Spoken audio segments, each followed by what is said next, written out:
আসসালামু আলাইকুম everyone, this is Ashikuzzaman, your Ashiq ভাইয়া। সবাইকে শুভ সকাল। আশা করি তোমরা সবাই অনেক ভালো আছো। আজকে শুক্রবারের দিন, জুম্মার দিন। ইনশাল্লাহ আজকে আমাদের দিনটা অনেক ভালো কাটবে। তো আমরা এই প্রত্যাশা রাখি। আমাদের সবারই উচিত, আমরা যখন নতুন একটা দিন শুরু করব, আমরা যেন সবাই ভালো প্রত্যাশা রাখি। আমরা সবাই সকালের শুরুতেই এইটা কল্পনা করে নিব, এটা মনে করে নিব যে আমাদের আজকের দিনটা অনেক ভালো কাটবে। কারণ তুমি যখন এরকম প্রত্যাশা করবা, এক্সপেক্ট করবা, তখন তুমি তার কাছাকাছি পৌঁছাইতে পারবা।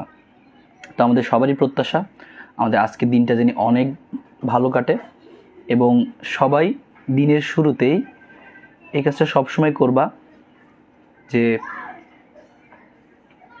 তুমি তোমার আজকে সারাদিন কিভাবে কাটাবা, বা তুমি আজকে তোমার দিনে কী কী তোমার ইম্পর্টেন্ট কাজ আছে বা কী কী তোমার পড়তে হবে, সেগুলো তুমি অবশ্যই খাতায় নোট করে ফেলবা, লিখে ফেলবা যে আমার আজকে এই কাজগুলো করতে হবে, এবং যেই কাজটা করে ফেলবা একটা টিকমার্ক দিয়ে দিবা। তাহলে দেখবা তোমার আস্তে আস্তে ভালো লাগা কাজ করবে যে না, আমি আজকে সারাদিনে আমার এই কাজগুলো করার কথা ছিল, আমি তার মধ্যে এই 80% বা 70% করতে পারছি। তো ঠিক আছে, সমস্যা নাই। অলরেডি আমাদের সাথে অনেকেই তোমরা জয়েন করে ফেলছো। আমরা ক্লাসটা আস্তে ধীরে শেষ করব, এবং আজকে তোমরা দেখতে পাচ্ছ আজকে আমরা 40 ডেজ এমসিকিউ চ্যালেঞ্জে আমাদের আজকের ক্লাস নিউটনিয়ান বলবিদ্যা। তোমরা যদি চাও আজকে অনেকক্ষণ ক্লাস হবে। আজকে যেহেতু হচ্ছে শুক্রবার, ছুটির দিন, আমরা বাসায় আছি সবাই। তো তোমরা যদি চাও আজকে আমরা দীর্ঘ সময় ক্লাস নিব, তোমরা চাও কিনা অবশ্যই কমেন্টে জানাবা। তো আমাদের সাথে অলরেডি জয়েন করে ফেলছে হচ্ছে তাহসিন হোসেন, আসসালামু আলাইকুম জানাইছে। ওয়ালাইকুম আসসালাম। তন্নি আমাদের সাথে যুক্ত হয়েছে অলরেডি, আসসালামু আলাইকুম জানাইছে। জিসান, ইমা হচ্ছে মেনশন করেছে বন্ধুদেরকে। হ্যাঁ, অনেকেই বন্ধুদেরকে মেনশন করে দিচ্ছ, বন্ধুদেরকে মেনশন করে দাও। শুরুতে আমরা ক্লাস শুরু করার আগে তোমরা হচ্ছে একটু শেয়ার করে দাও ভিডিওটা নিজ নিজ টাইম লাইনে, বা হচ্ছে তোমাদের ফ্রেন্ড সার্কেলে যদি কোনো গ্রুপ থাকে সেখানে দিয়ে ফেলতে পারো, মেসেঞ্জারে দিতে পারো, এবং বন্ধুদেরকে একটু জানিয়ে দাও যে আমাদের কিন্তু ক্লাসগুলো শুরু হয়ে গেছে। এখনও কিন্তু অনেকেই জানে না আমাদের যে হচ্ছে এই 40 ডেজ এমসিকিউ চ্যালেঞ্জ, এই ক্লাসগুলো যে হয়, এটা কিন্তু অনেকেই জানে না। তো তাদেরকে জানিয়ে দাও, তারা যেন আসলে আমাদের সাথে যুক্ত হতে পারে। সবাই একটু শেয়ার এবং মেনশন করে দাও বন্ধুদেরকে। কারণ যদি তোমাদের উপস্থিতি ভালো থাকে, তোমরা অনেকক্ষণ থাকতে চাও, তাহলে অনেকক্ষণ ক্লাস নিব আজকে, কিন্তু তোমাদের উপস্থিতি থাকতে হবে। তো উপস্থিতি থাকার জন্য অবশ্যই শেয়ার করে দাও এবং মেনশন করে দাও, নাহলে কিন্তু তোমার বন্ধুরা তো জানতেই পারবে না যে সকাল সকাল ক্লাসটা শুরু হয়ে গেছে। এবং আমাদের দর্পণ একাডেমি গ্রুপেও শেয়ার করে দিতে পারো, সেখানেও যারা আমাদের গ্রুপে আছে তারা যেন দেখতে পারে আর কি। আর সবাই হচ্ছে একটু মেনশন করতে থাকো, আমি তোমাদের সাথে হচ্ছে একটু শেয়ার করে দিই। ওকে,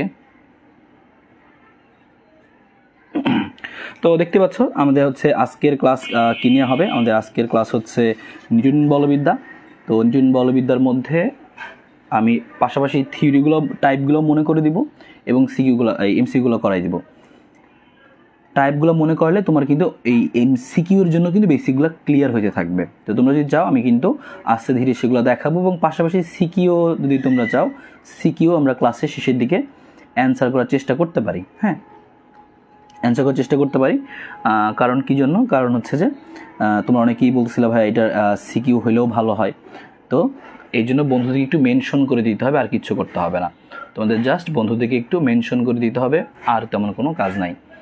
আর আমরা আস্তে ধীরে ক্লাসটা শুরু করি, তাড়াহুড়া নাই, আমরা আস্তে ধীরে শুরু করতে থাকি।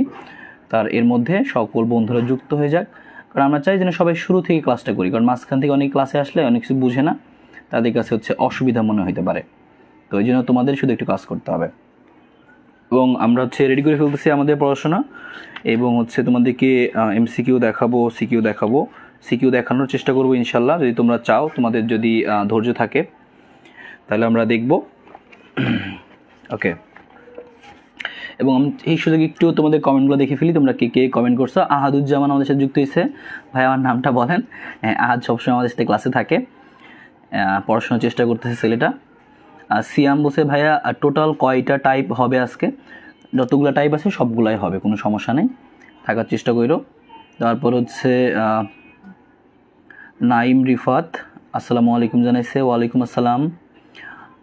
আনিকা দাস, লাবণ্য, মারিয়া ইয়াসমিন, ধ্রুব রায়, সবাই আমাদের সাথে যুক্ত হয়ে গেছে। তাহরিমা আক্তার, সবাই বন্ধুদেরকে মেনশন করে দিচ্ছি, তোমাদেরকে অনেক অনেক ধন্যবাদ।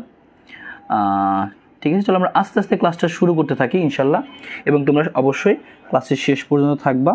এবং আমি কিন্তু বলছিলাম যে তোমাদের হচ্ছে মিনিমাম উপস্থিতি আমি চাই যে তোমরা 100 জন উপস্থিত থাকো।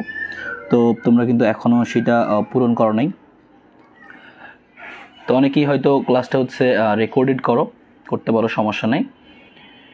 তো সমস্যা নেই, চলো আমরা আস্তে শুরু করতে থাকি। এবং তোমরা হচ্ছে যারা এখন আসো তারা এই মনোবল নিয়ে ক্লাসটা শুরু করো যে না শেষ পর্যন্ত থাকবো, এবং এর ফলে হবে কি যে হচ্ছে নিউটন বলবিদ্যা তোমার একটা সুন্দর রিভিশন হয়ে যাবে। যারা পারো খুবই ভালো, আর যারা না পারো আমি কিন্তু সাইডে ওই থিওরিগুলো তোমাদেরকে একটু একটু মনে করাই দিব, ঠিক আছে? তো সমস্যা নাই, না পারলেও সমস্যা নেই, আমি দেখাই দিব। তো তোমরা বন্ধুদেরকে মেনশন করতে থাকবা আর হচ্ছে শেয়ার, এবং তোমরা কিন্তু এখনও কেউ শেয়ার করো নাই, একটু শেয়ার করে দিলে তোমাদের বন্ধুরা জানতে পারবে যে ক্লাস হইতেছে, তাহলে কিন্তু আমরা দীর্ঘ সময় ক্লাস নেব। তোমাদের যদি হচ্ছে দেখি যে উপস্থিতি অনেক ভালো, আমরা দীর্ঘ সময় ক্লাস নেওয়ার চেষ্টা করব, শিখিও হতে পারে। তোমরা দ্রুত একটু শেয়ার করে দাও, নিজ নিজ টাইমলাইনে শেয়ার করে দাও। আমরা চলো এই সুযোগে ক্লাসটাও শুরু করতে থাকি। এবং তোমরা যারা আসো খুব মনোযোগ দিয়ে আস্তে ধীরে হচ্ছে আমরা কি করতে পারি, ক্লাসটা শুরু করতে পারি। তো চলো আমরা শুরু করি। তো তোমরা জানো যে এই নিউটন বলবিদ্যা চ্যাপ্টারটার মধ্যে আমাদের অনেকগুলো টাইপ আছে। কি আছে আমাদের আছে হচ্ছে, এবং আমরা কোন বইটা ফলো করতেছি, তোমরা অনেকেই বলছিলাম ভাইয়া হচ্ছে আমাদের ওই যে লেকচার বা হচ্ছে পাঞ্জেরি এই বইগুলো ফলো করার চেষ্টা করেন। তো আমি তোমাদের জন্য সেটাই আনার চেষ্টা করতেছি। তো দেখো আমি একটু লক্ষ্য করি, তো আমাদের এই চ্যাপ্টারটার মধ্যে যতগুলো টাইপ ছিল, ততগুলো টাইপের মধ্যে কী ছিল, শুরুতে ছিল হচ্ছে আমাদের বল নিয়ে কিছু ধারণা ছিল, তারপরে ছিল হচ্ছে আমাদের বলের ঘাত, এরকম জিনিসগুলো ছিল। তো আমরা টপিক বাই টপিক একটা একটা করে দেখে ফেলবো, তোমার কোথায় কী পড়তে হবে সেটা তোমাকে আমি জানাই দেবো, ঠিক আছে?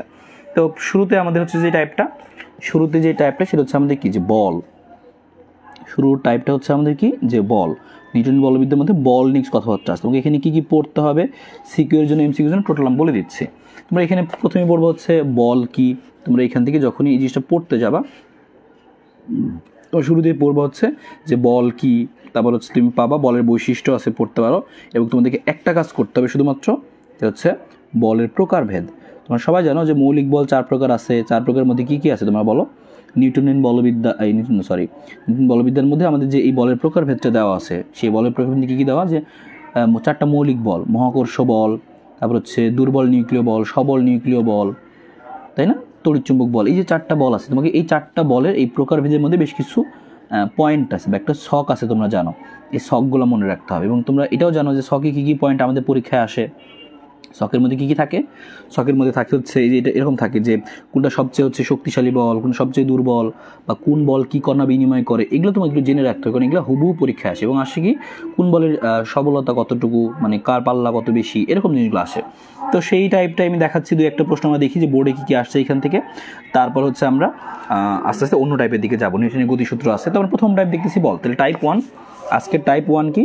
আজকের টাইপ 1 হচ্ছে এই যে বল। তাহলে তোমাকে কোথায় কি পড়তে হবে সেটাও কিন্তু বলে দিলাম আমি, যে বল পড়তে হবে। বলের প্রকারভেদের মধ্যে ওই যে বললাম 4টা মৌলিক বল, চিনতেই পারছো আশা করি।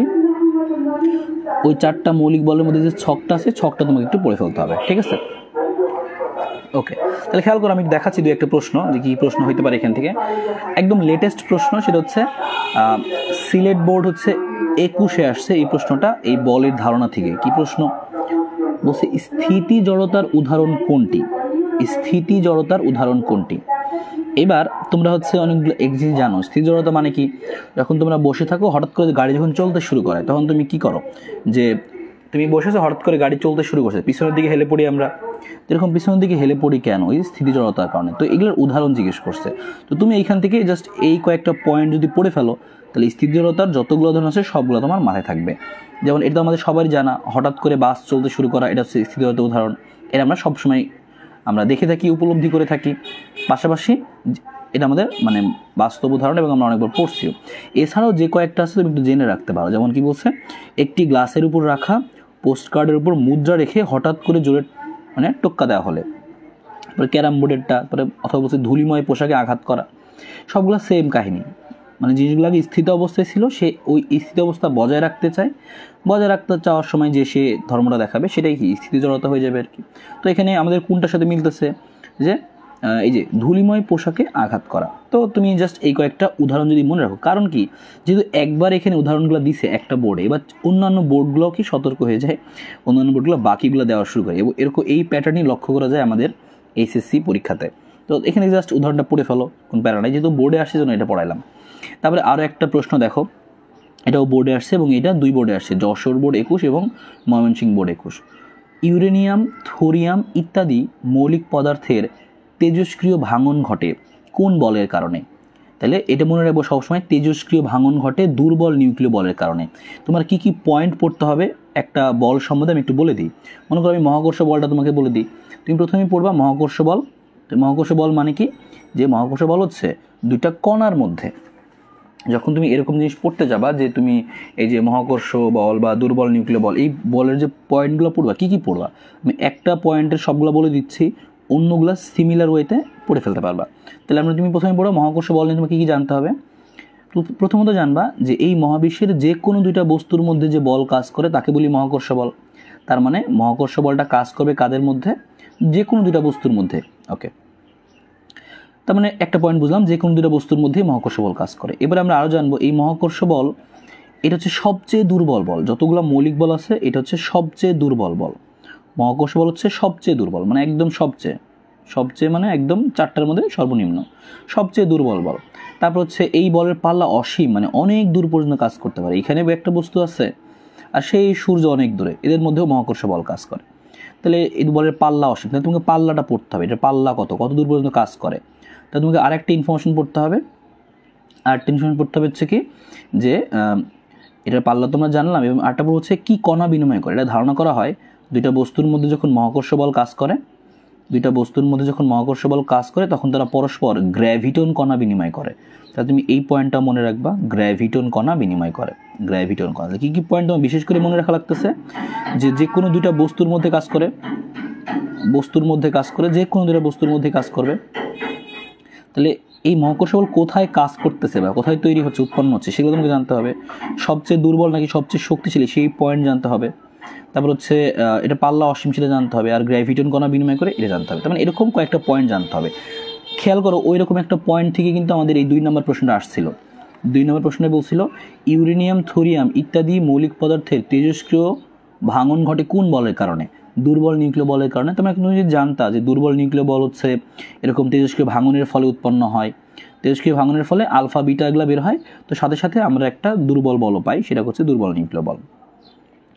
আচ্ছা, যেমন এখানে আরেকটা পয়েন্ট লেখা তুমি পড়ে রাখতে পারো যে দুর্বল নিউক্লিয় বলের কারণেই নিউক্লিয়াস থেকে বিটা কণা নির্গত হয়। এই যে বললাম না, বিটা কণা নির্গত হয়ে তেজস্ক্রিয় ভাঙন ঘটায়।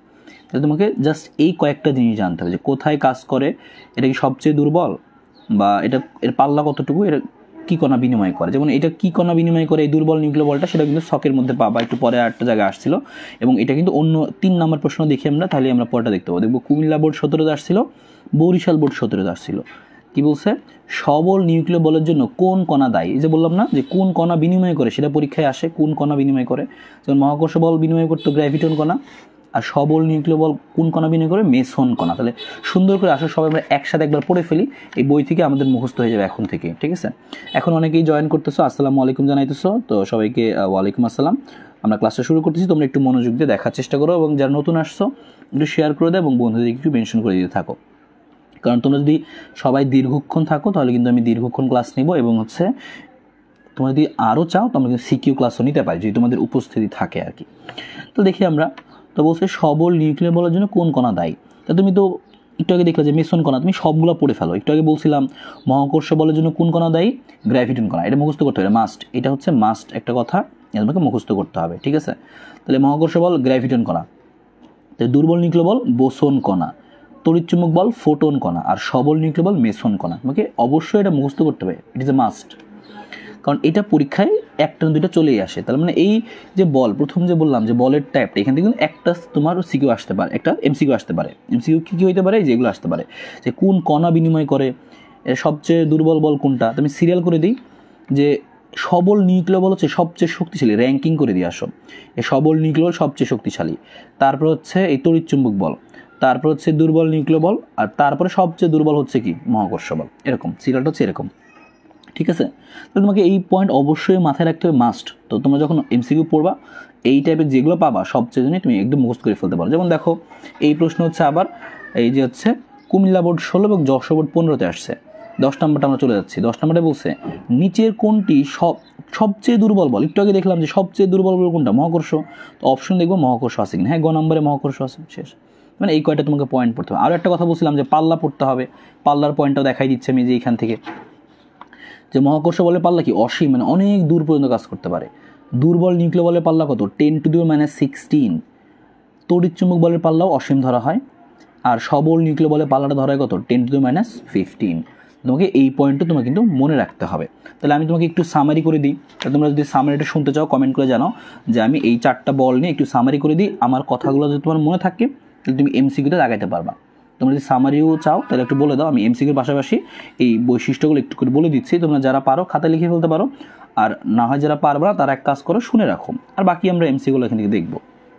তাহলে আমি একটু বলে দিচ্ছি। প্রথমে মনে করো এই 4টা বলের মধ্যে মহাকর্ষ বল নিয়ে বলি। তো প্রথম কথা, মহাকর্ষ বল এই মহাবিশ্বের যে কোনো 2টা বস্তুর মধ্যে কাজ করতে পারবে। এটা সবচেয়ে দুর্বল বল।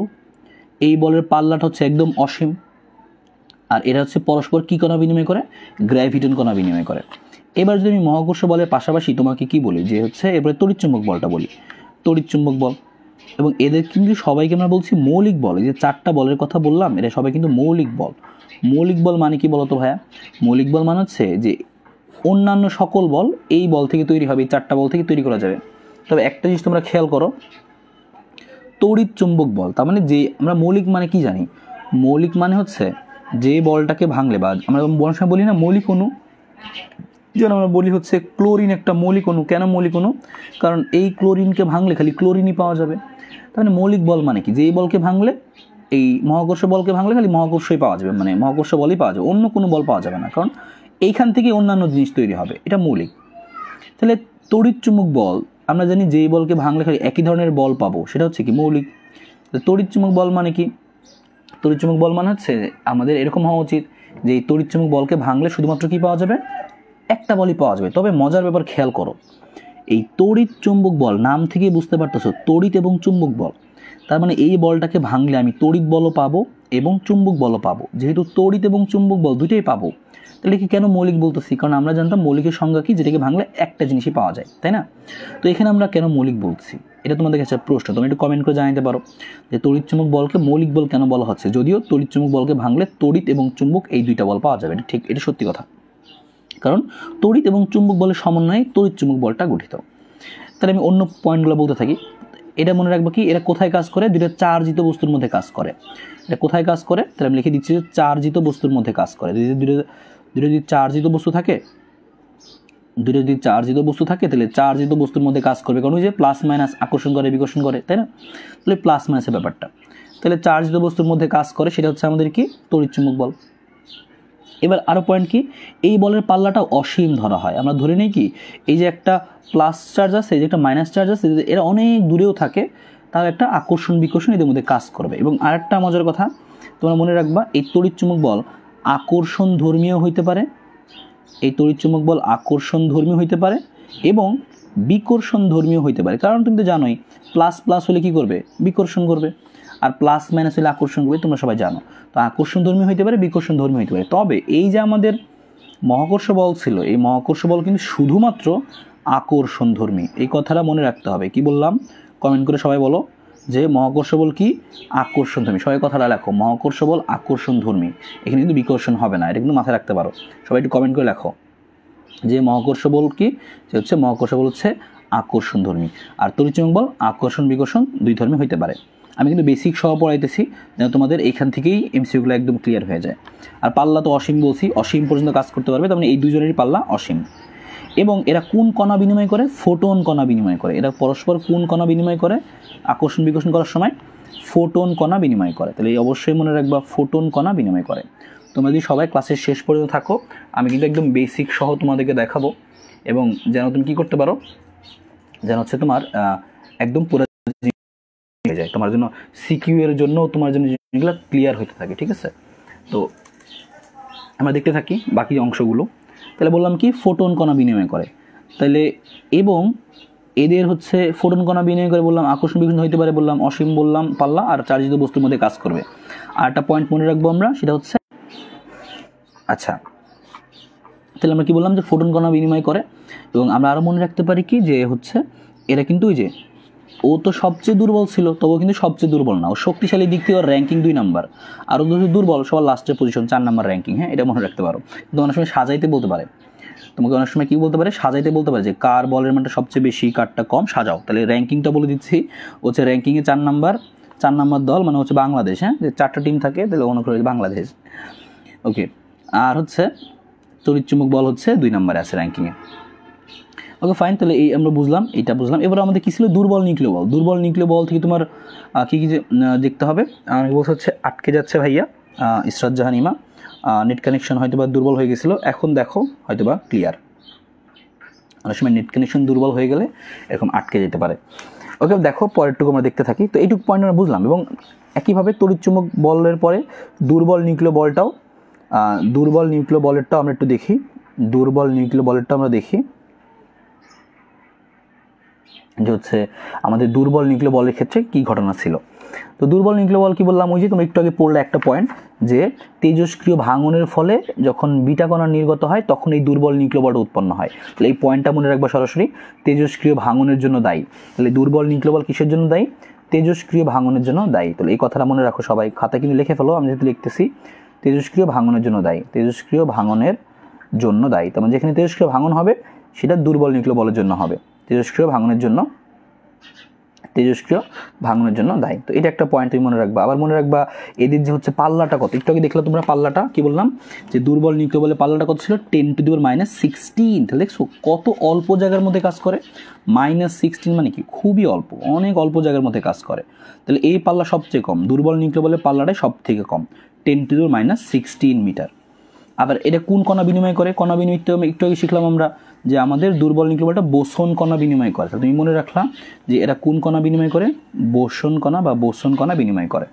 এবং ওর র্যাঙ্কিং কত, ওর র্যাঙ্কিং হচ্ছে দুর্বলের দিক থেকে ওর র্যাঙ্কিং হচ্ছে 3 নাম্বার র্যাঙ্কিং। হ্যাঁ, ওকে, তাহলে আমরা এইটুকু যদি পয়েন্ট মনে রাখি তাও আমাদের চলবে। এবং একইভাবে সবল নিউক্লিয় বলটা মনে রাখতে পারি, যে সবল নিউক্লিয় বল হচ্ছে, তোমরা একটু বলো যে সবল নিউক্লিয় যে বলটা, এই সবল নিউক্লিয় বল কিসের জন্য দায়ী, সবল নিউক্লিয় বল কী করে আসলে, তুমি সবাই একটু কমেন্ট করে বলো যে সবল নিউক্লিয় বলটা কী করে, যে সবল নিউক্লিয় বলটা কী করে।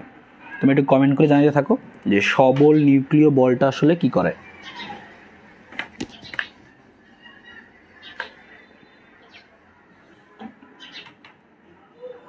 সবল নিউক্লিয় বলটা কী করে তোমরা একটু কমেন্ট করে জানাও যে সবল নিউক্লিয় বল কিসের জন্য দায়ী। আমরা অনেক সময় বলি না যে নিউক্লিয়াসের মধ্যে কি থাকে, প্রচুর প্রোটন থাকে, ধনাত্মক চার্জ থাকে। তো ধনাত্মক চার্জে থাকে সেই জিনিসটা কী হওয়ার কথা, সেই জিনিসটা কিন্তু ফেটে যাওয়ার কথা, বা এখানে এত বেশি বিকর্ষণ হয়, কিন্তু তারপরেও এত বিকর্ষণের মধ্যেও নিউক্লিয়াসটা টিকে থাকে কেন, কারণ সেইখানে একটা বল কাজ করে, সেই বলটাকে আমরা বলি সবল নিউক্লিয় বল। তাহলে সবল নিউক্লিয় বল।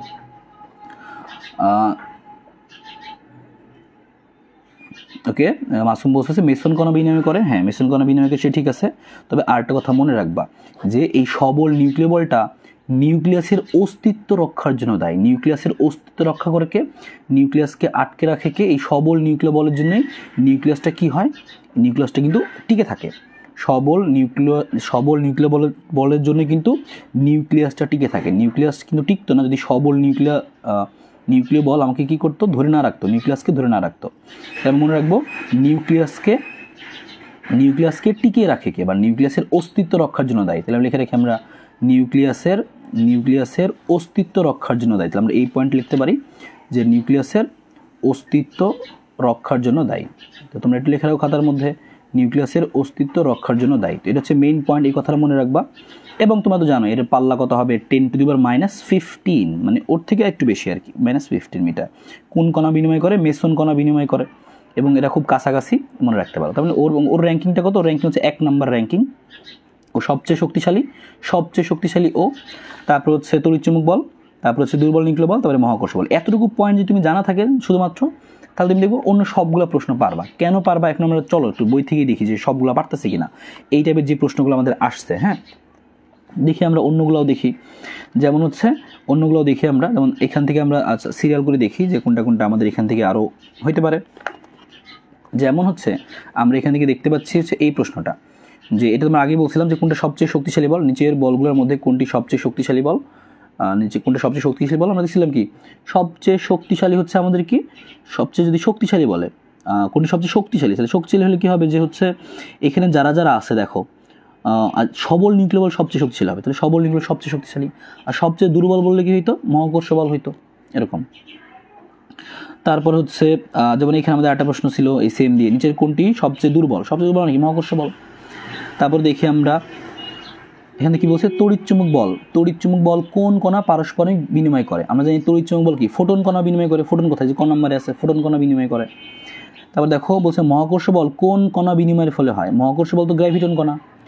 দুর্বল নিউক্লিয় বল নিম্নের কোন ঘটনার জন্য দায়ী, দুর্বল নিউক্লিয় বল হচ্ছে বিটা ক্ষয়ের জন্য দায়ী, ওই যে তেজস্ক্রিয় ভাঙনের হচ্ছে বিটা ক্ষয়, ঠিক আছে না, বুঝতে পারছেন না জিনিসটা, আচ্ছা এরকম। আচ্ছা, তো এরকম যে পয়েন্টগুলো আমাদের চলে আসতে পারে এখান থেকে।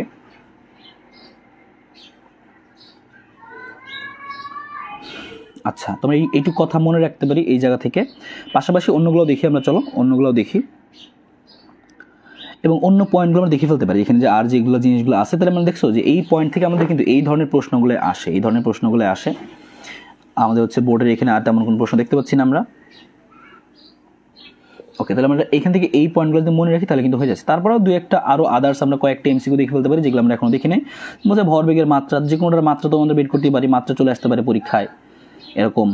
তাছাড়া তোমরা এই যে এইটা দেখো, ময়মনসিংহ বোর্ড 21 একটা প্রশ্ন আসছে যে এইটা চিত্র অনেক কিছু আঁকা, তুমি সহজে কীভাবে মনে রাখবে তোমাকে শিখিয়ে দিচ্ছি। 6 নম্বরটা দেখো কি বলছে, যে 3টি সমমানের বল একটি বিন্দুতে ক্রিয়া করে সাম্যাবস্থার সৃষ্টি করলে তাদের অন্তর্ভুক্ত কোণের অনুপাত কত। এইটা মনে রাখবা যে 3টা সমমানের বল যদি ক্রিয়া করে, 3টা সমমানের বল যদি ক্রিয়া করে, 3টা সমমানের বল যদি ক্রিয়া করে, মনে করো এই একটা বস্তুর উপরে 3টা সমমানের বল ক্রিয়া করছে, তাহলে অবশ্যই তাদের মধ্যবর্তী কোণ কত হইতে হবে, মধ্যবর্তী কোণ হবে 120 ডিগ্রি করে, 120 120 120। তাহলে শুধুমাত্র দেখা যায় কি তাদের মধ্যে কি সাম্যাবস্থা থাকে, বা এখানে নিট বলটা শূন্য হয়। তোমরা মনে রাখবা 3টা সমমানের বল যদি কাজ করে এবং ভারসাম্য বজায় রাখে, নিট বল শূন্য হয়, তাহলে তাদের মধ্যবর্তী কোণ কত, 120 ডিগ্রি। এটা সরাসরি মনে রাখবা, এটা কিন্তু তোমরা স্থিতিবিদ্যার মধ্যে পড়ছো এই ধরনের জিনিসগুলো। যাই হোক, তাহলে আমরা এই প্রথম টাইপের জিনিসগুলো কিন্তু বুঝে ফেললাম। এরপর আমরা পরের টাইপের দিকে যাবো, দেখবো পরের টাইপে কী কী প্রশ্ন আমাদের আসছে। তাহলে আশা করি তোমরা এই পয়েন্টটা বুঝতে পারছো। আমাদের হচ্ছে এই টাইপ 1-এর মধ্যে বল, তারপরে প্রকারভেদ, এই শখ যে কথাটা বললাম এতে কী কী পড়তে হবে, আশা করি তোমরা এইটুকু অবশ্যই আরেকবার সুন্দর করে পড়ে ফেলবা, ঘটনা ক্লিয়ার হয়ে যাবে। তোমরা সবাই একটু কমেন্ট করে জানাও হচ্ছে এই প্রথম টাইপটা তোমরা বুঝতে পারলা কিনা, কী কী পড়তে হবে। তারপর হচ্ছে আমরা প্রথমটা যদি বুঝে ফেলতে পারো, তারপর হচ্ছে আমরা কী করবো, আমরা হচ্ছে দ্বিতীয় টাইপটা করে ফেলবো এখনই, এবং দ্বিতীয় টাইপে অঙ্ক সামনে আমাদের আসবে, সামনে কিন্তু অনেক অঙ্ক আছে চ্যাপ্টারটা। তোমরা একটু কমেন্ট করে জানাও আগে হচ্ছে তোমরা এই এতটুকু জিনিস বুঝতে পারলা কিনা, ক্লিয়ার কিনা, প্রথম টাইপটা কী কী পড়তে হবে তোমাদের কাছে ক্লিয়ার হয়েছে কিনা, একটু কমেন্ট করে জানাও। এবং হচ্ছে সুমনা তার এক বান্ধবী সাবরিনাকে মেনশন করে দিছে, তো তোমরাও তোমাদের অন্য বন্ধুদেরকে একটু মেনশন করে দিতে থাকতে পারো এই সুযোগে, ঠিক আছে।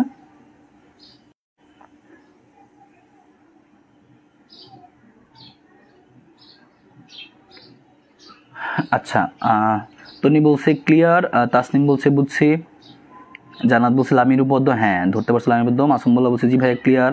শিমুল বলছে ভেরি ইজি, হ্যাঁ এগুলো খুবই সহজ জিনিস, এগুলো খুব সহজ জিনিস। ইমা বলছে আলহামদুলিল্লাহ বুঝতে পারছি।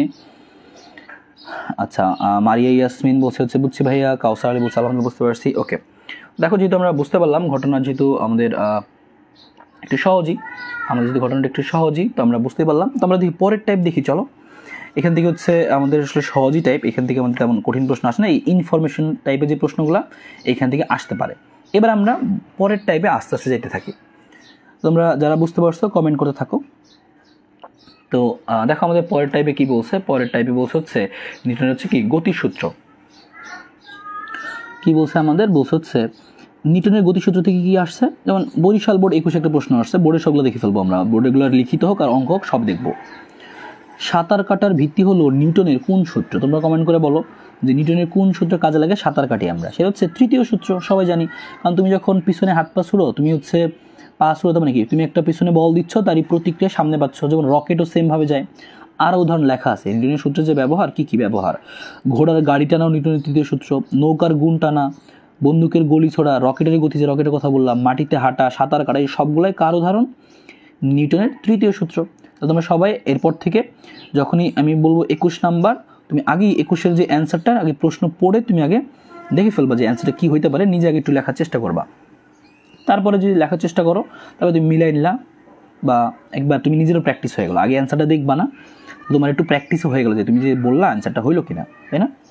দেখো পরেরটা আমাদের বলছে কি যে ঘড়ির কাঁটার গতি কোন ধরনের গতি, ঘড়ির কাঁটার গতি কোন ধরনের গতি। তো অপশন দেখতে পাচ্ছ কি কি, পর্যাবৃত্ত গতি, স্পন্দন গতি, সরলরৈখিক গতি, আপেক্ষিক গতি। তাহলে বুঝতে পারছো আমরা সবাই জানি ঘড়ির কাঁটা গতি কি, পর্যাবৃত্ত গতি। তোমরা সবাই লিখে ফেলো, কমেন্টে আগেই লিখে ফেলো, আমার আগেই লিখে ফেলবা। ওকে, এরপরে আমরা একটা অঙ্ক দেখি, এই অঙ্কটা কি দিয়ে বলছে, এই অঙ্কটা আসছে কি রাজশাহী বোর্ড 17তে আসছে, যেহেতু বোর্ডের প্রশ্নগুলো আমরা সিরিয়াল দেখবো। এবং তোমরা এটা হচ্ছে আমাদের 22 নাম্বার, 22-এর অ্যান্সার তোমরা সবাই কমেন্টে লিখতে থাকো, 22-এর অ্যান্সার তোমরা সবাই কমেন্টে লিখতে থাকো। দেখি তোমরা এটা ঠিক মতো অ্যান্সার বলতে পারো কিনা। আগে অ্যান্সার দেখবো না, চেষ্টা করবো অ্যান্সার না দেখার, অ্যান্সার যদি আশেপাশে লেখা আছে 2 নম্বরই করলে হবে না, চেষ্টা করো অ্যান্সার না দেখে একটু বের করার, তাহলে তুমি একটু বুঝতে পারবে যে তুমি কতটুকু পারো বা কতটুকু মনে আছে তোমার। এগুলো তো পারি আমরা সবাই, কতটুকু মনে আছে আমাদের। প্রশ্ন কি বলছে, 0.25 কেজি ভরের একটি cricket ball 40 metre per second বেগে আসছিল, একজন খেলোয়াড় বলটিকে 0.2 সেকেন্ডে থামিয়ে দিল। বলছে খেলোয়াড় কর্তৃক প্রযুক্ত গড় বল কত। এখন তুমি জানতা, আমি এটা অ্যান্সারটা এখান থেকে দেখাইছি, খাতায় লিখতেছি না, কারণ এটা অনেক ইজি একটা প্রশ্ন, আমাদের লেখার প্রয়োজন নাই। তোমাকে বলছে প্রযুক্ত গড় বল কত, তুমি জানতা F সমান নিউটনের সূত্র, দ্বিতীয় সূত্র F সমান ma। এবার m এর মান তো লেখা আছে 0.25 কেজি, আর এ তো লেখা নাই, লেখা না থাকুক তুমি লিখবা, তুমি এ সমান কি জানো v - u/t, তোমার লেখা আছে এই জায়গাটায়। থামিয়ে ফেলছে মানে কি শেষ বেগ 0, আর আগে বেগ ছিল কত 40, তো সব কিছু বসাই দিলে অ্যান্সার আসছে -50। তাহলে তুমি বলবো কি অ্যান্সার কত হবে -50 নিউটন। তো এটাও একটা ইজি প্রশ্নই ছিল, তো জাস্ট আমরা একটু দেখে রাখলাম যে আমাদের কারো কোনো সমস্যা থাকে, তো এটা আসলে না বললেও হয়তো, কারণ এটা আমরা সবাই পারি। অন্য প্রশ্নগুলো আমরা দেখার চেষ্টা করি, এখান থেকে অন্য প্রশ্নগুলো একটু দেখার চেষ্টা করি। আচ্ছা, অন্য প্রশ্নগুলো আমরা একটু দেখার চেষ্টা করি এখান থেকে। তো খেয়াল করো অন্য প্রশ্নের মধ্যে কী আছে, বলছে এটা যে গাছে, এবং এই প্রশ্ন দেখো, এই প্রশ্ন অনেক সময় আমাদের অ্যাডমিশনেও আসে, এবং এই প্রশ্নের সময় অ্যাডমিশনেও আসে, এটা জাহাঙ্গীরনগরেও আসছিল এই সেম প্রশ্নটা।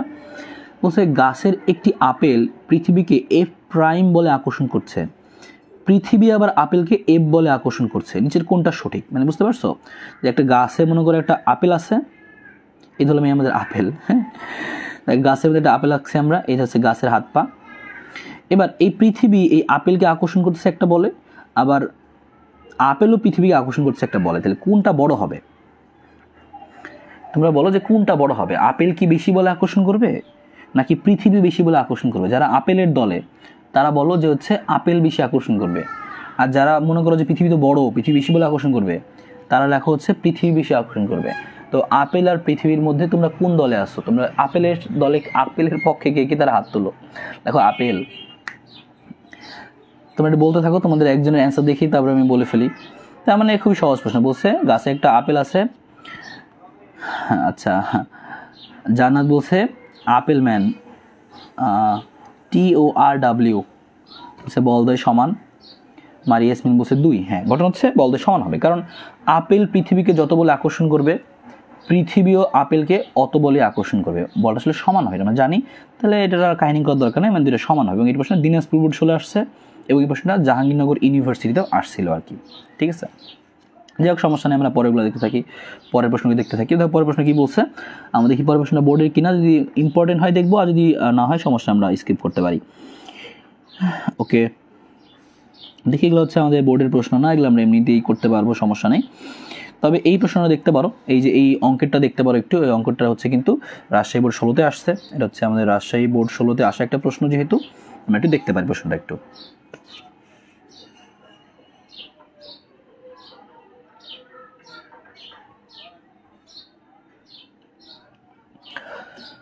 ওকে, দেখো কি বলছে যে এখানে 25 কেজি ভরের, এখানে হচ্ছে 25 কেজি ভরের একটা বস্তু আছে, 25 কেজি ভরের একটা বস্তু আছে, আর এই 25 কেজি ভরের সামনে একটা বস্তু আছে 20 কেজি ভরের একটা বস্তু, আর এই 20 কেজি ভরের একটা বস্তুর সাথে কি আছে 15 কেজি ভরের একটা বস্তু।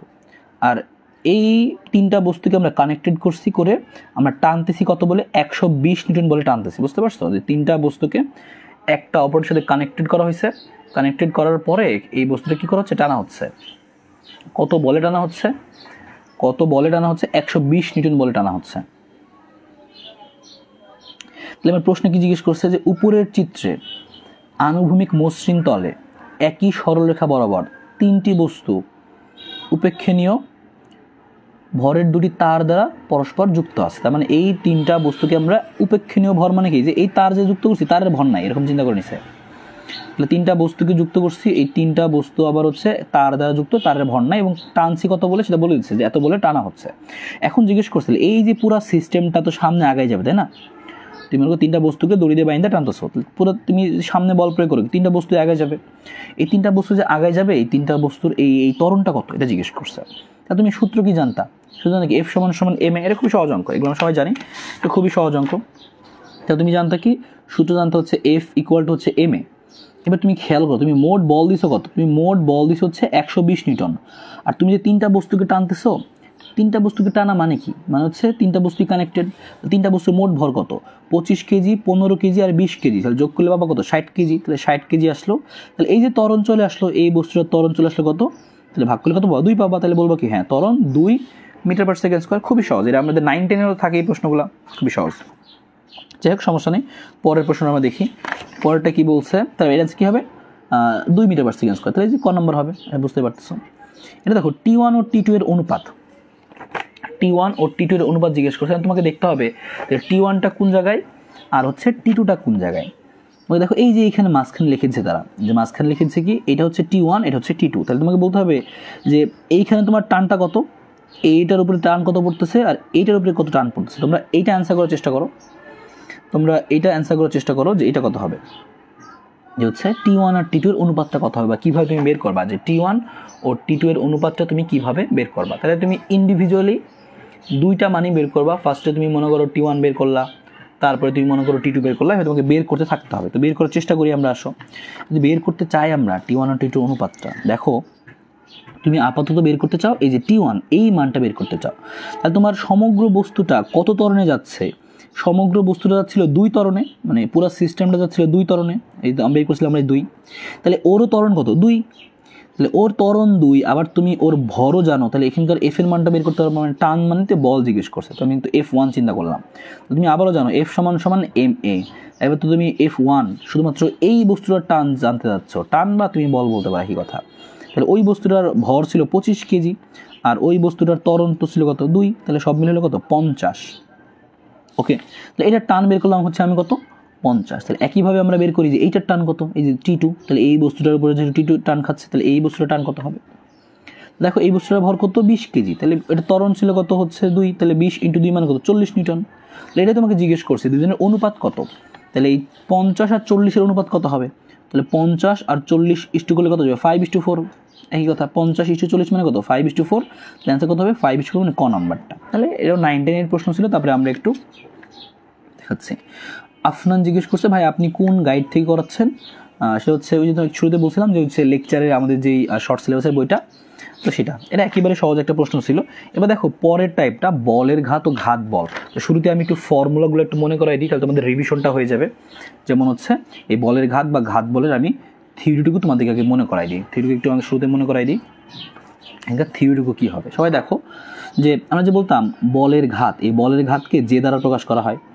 তোমরা খাতায় লিখে ফেলতে পারো বলের ঘাত, বলের ঘাত। তো এই বলের ঘাতকে প্রকাশ করা হয় যে দ্বারা। এই যে সমান সমান হবে কি F × T। বল এবং সময়ের গুণফলকে বলের ঘাত বলে। ভালো, এবার আরও মনে রাখবো আমরা কি এই বলের ঘাত সমান আরও লেখা যায় যে mv - u। কেন লেখা যায়? কারণ এই যে এটাকে একটু ভাঙলে এটা চলে আসে, মানে বলের ঘাত সমান লেখা যায় mv - u। এখানে m মানে ভর আর v - u মানে কি বেগের পরিবর্তন, শেষ বেগ আদি বেগ। তার মানে এটাকে একবার বলা হয় ভর বেগের পরিবর্তন। তাকায় দেখো বলের ঘাত সমান এটাও লেখা যায় আবার এটাও লেখা যায়। তার মানে কখনো কখনো প্রয়োজন হলে তুমি এটাও লিখতে পারবা F × T সমান সমান কি mv - u। এই কথাটার মিনিং তুমি একটু লিখে রাখতে পারো যে F × T মানে তো বলছিলাম আমরা বলের ঘাত, মানে বল এবং সময়ের গুণফলকে বলের ঘাত বলে। এবং এই বলের ঘাত সমান সমান এই mv - u মানে কি ভরবেগের পরিবর্তন। এই কথাটা মনে রাখবা। তাহলে বলের ঘাত সমান সমান লেখা যাবে কি ভরবেগের পরিবর্তন। বলের ঘাত সমান সমান কি লেখা যায়? ভরবেগের পরিবর্তন।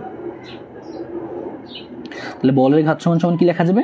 ভরবেগের পরিবর্তন। তার মানে তুমি এটুকু মনে রাখতে পারো যে বলের ঘাত সমান F × T, বল আর সময় গুণ করলে পাওয়া যায়, আর mv - u লেখা যায়, আবার দুইটা সমানও লেখা যায়। আলটিমেট তুমি এই কথাটা মনে রাখতে পারো বলের ঘাত সমান সমান কি ভরবেগের পরিবর্তন। আচ্ছা, বলের ঘাত সমান সমান ভরবেগের পরিবর্তন যেহেতু, তার মানে আমরা কি করতে পারবো, এইটুকু ব্যবহার করতে পারবো অঙ্ক করার সময়। তো আমরা অঙ্কের মধ্যে দেখি দুই একটা অঙ্কে কী কী চাইছে এরকম, খেয়াল করে দেখো দুই একটা অঙ্কে আমাদের কী কী চাইছে এরকম একটু দেখি আমরা। আমাদের এই প্রশ্নে কি বলছে যে বলের ঘাত একক নিম্নের বলের ঘাতের একক ও নিম্নের কোন রাশির একক সেম, কোন রাশির একক সেম। একটু আগে আমরা দেখছিলাম মনে আছে যে বলের ঘাত সমান সমান কি ভরবেগের পরিবর্তন, মানে কি মানে ভরবেগ তো জিনিসটা, তাহলে বলের ঘাত আর ভরবেগ তো আসলে মোটামুটি একই জিনিসই আসবে, ভরবেগের পরিবর্তনটা, তার মানে ভরবেগের একক হবে যা বলের ঘাতের একক হবে তা সেম। এই প্রশ্ন আসছিল হচ্ছে যশোর বোর্ড 21 আবার বরিশাল বোর্ড 17। তার মানে দেখো যারা বোর্ডের প্রশ্নটা পড়ে গেছিল, বরিশাল বোর্ডের প্রশ্ন যারা পড়ে গেছে তারা যশোর বোর্ডে যে প্রশ্ন কমন পাইছে হুবহু কমন পাইছে। তার মানে তোমাকে বোর্ডের প্রশ্নগুলো ভালো করে একটু জেনে রাখতে হবে, তাহলে খুবই সুন্দর করতে পারবা। তো বলে ফেলতে পারলাম বলের ঘাত আর ভরবেগের পরিবর্তন যেহেতু সেমই ছিল, তাহলে বলের ঘাতের একক যা ভরবেগের পরিবর্তন মানে ভরবেগের একক একই আসবে। তো এককটা মনে রাখতে পারো, বলের ঘাতের একক হচ্ছে কি নিউটন সেকেন্ড বা হচ্ছে কেজি মিটার পার সেকেন্ড, এই দুটা মনে রাখতে পারো। সেই দুটো মনে রাখলে তোমার একটু সুবিধা হবে আর কি। তো এই জিনিসটা গেল আমাদের। এরপর আমরা দেখি হচ্ছে এইটুকুর পরে যে আমাদের আর হচ্ছে কি আসতে পারে এখান থেকে, পরের পেজে দেখি আমরা। এবং দেখো এই পরের পেজে অনেক প্রশ্ন আছে, বোর্ডে অনেক প্রশ্ন আছে, তো আমরা সিরিয়াল একটু দেখতে থাকি। অনেক প্রশ্নগুলোর মধ্যে একটু সিরিয়াল করে আমরা একটা একটা করে দেখতে থাকি।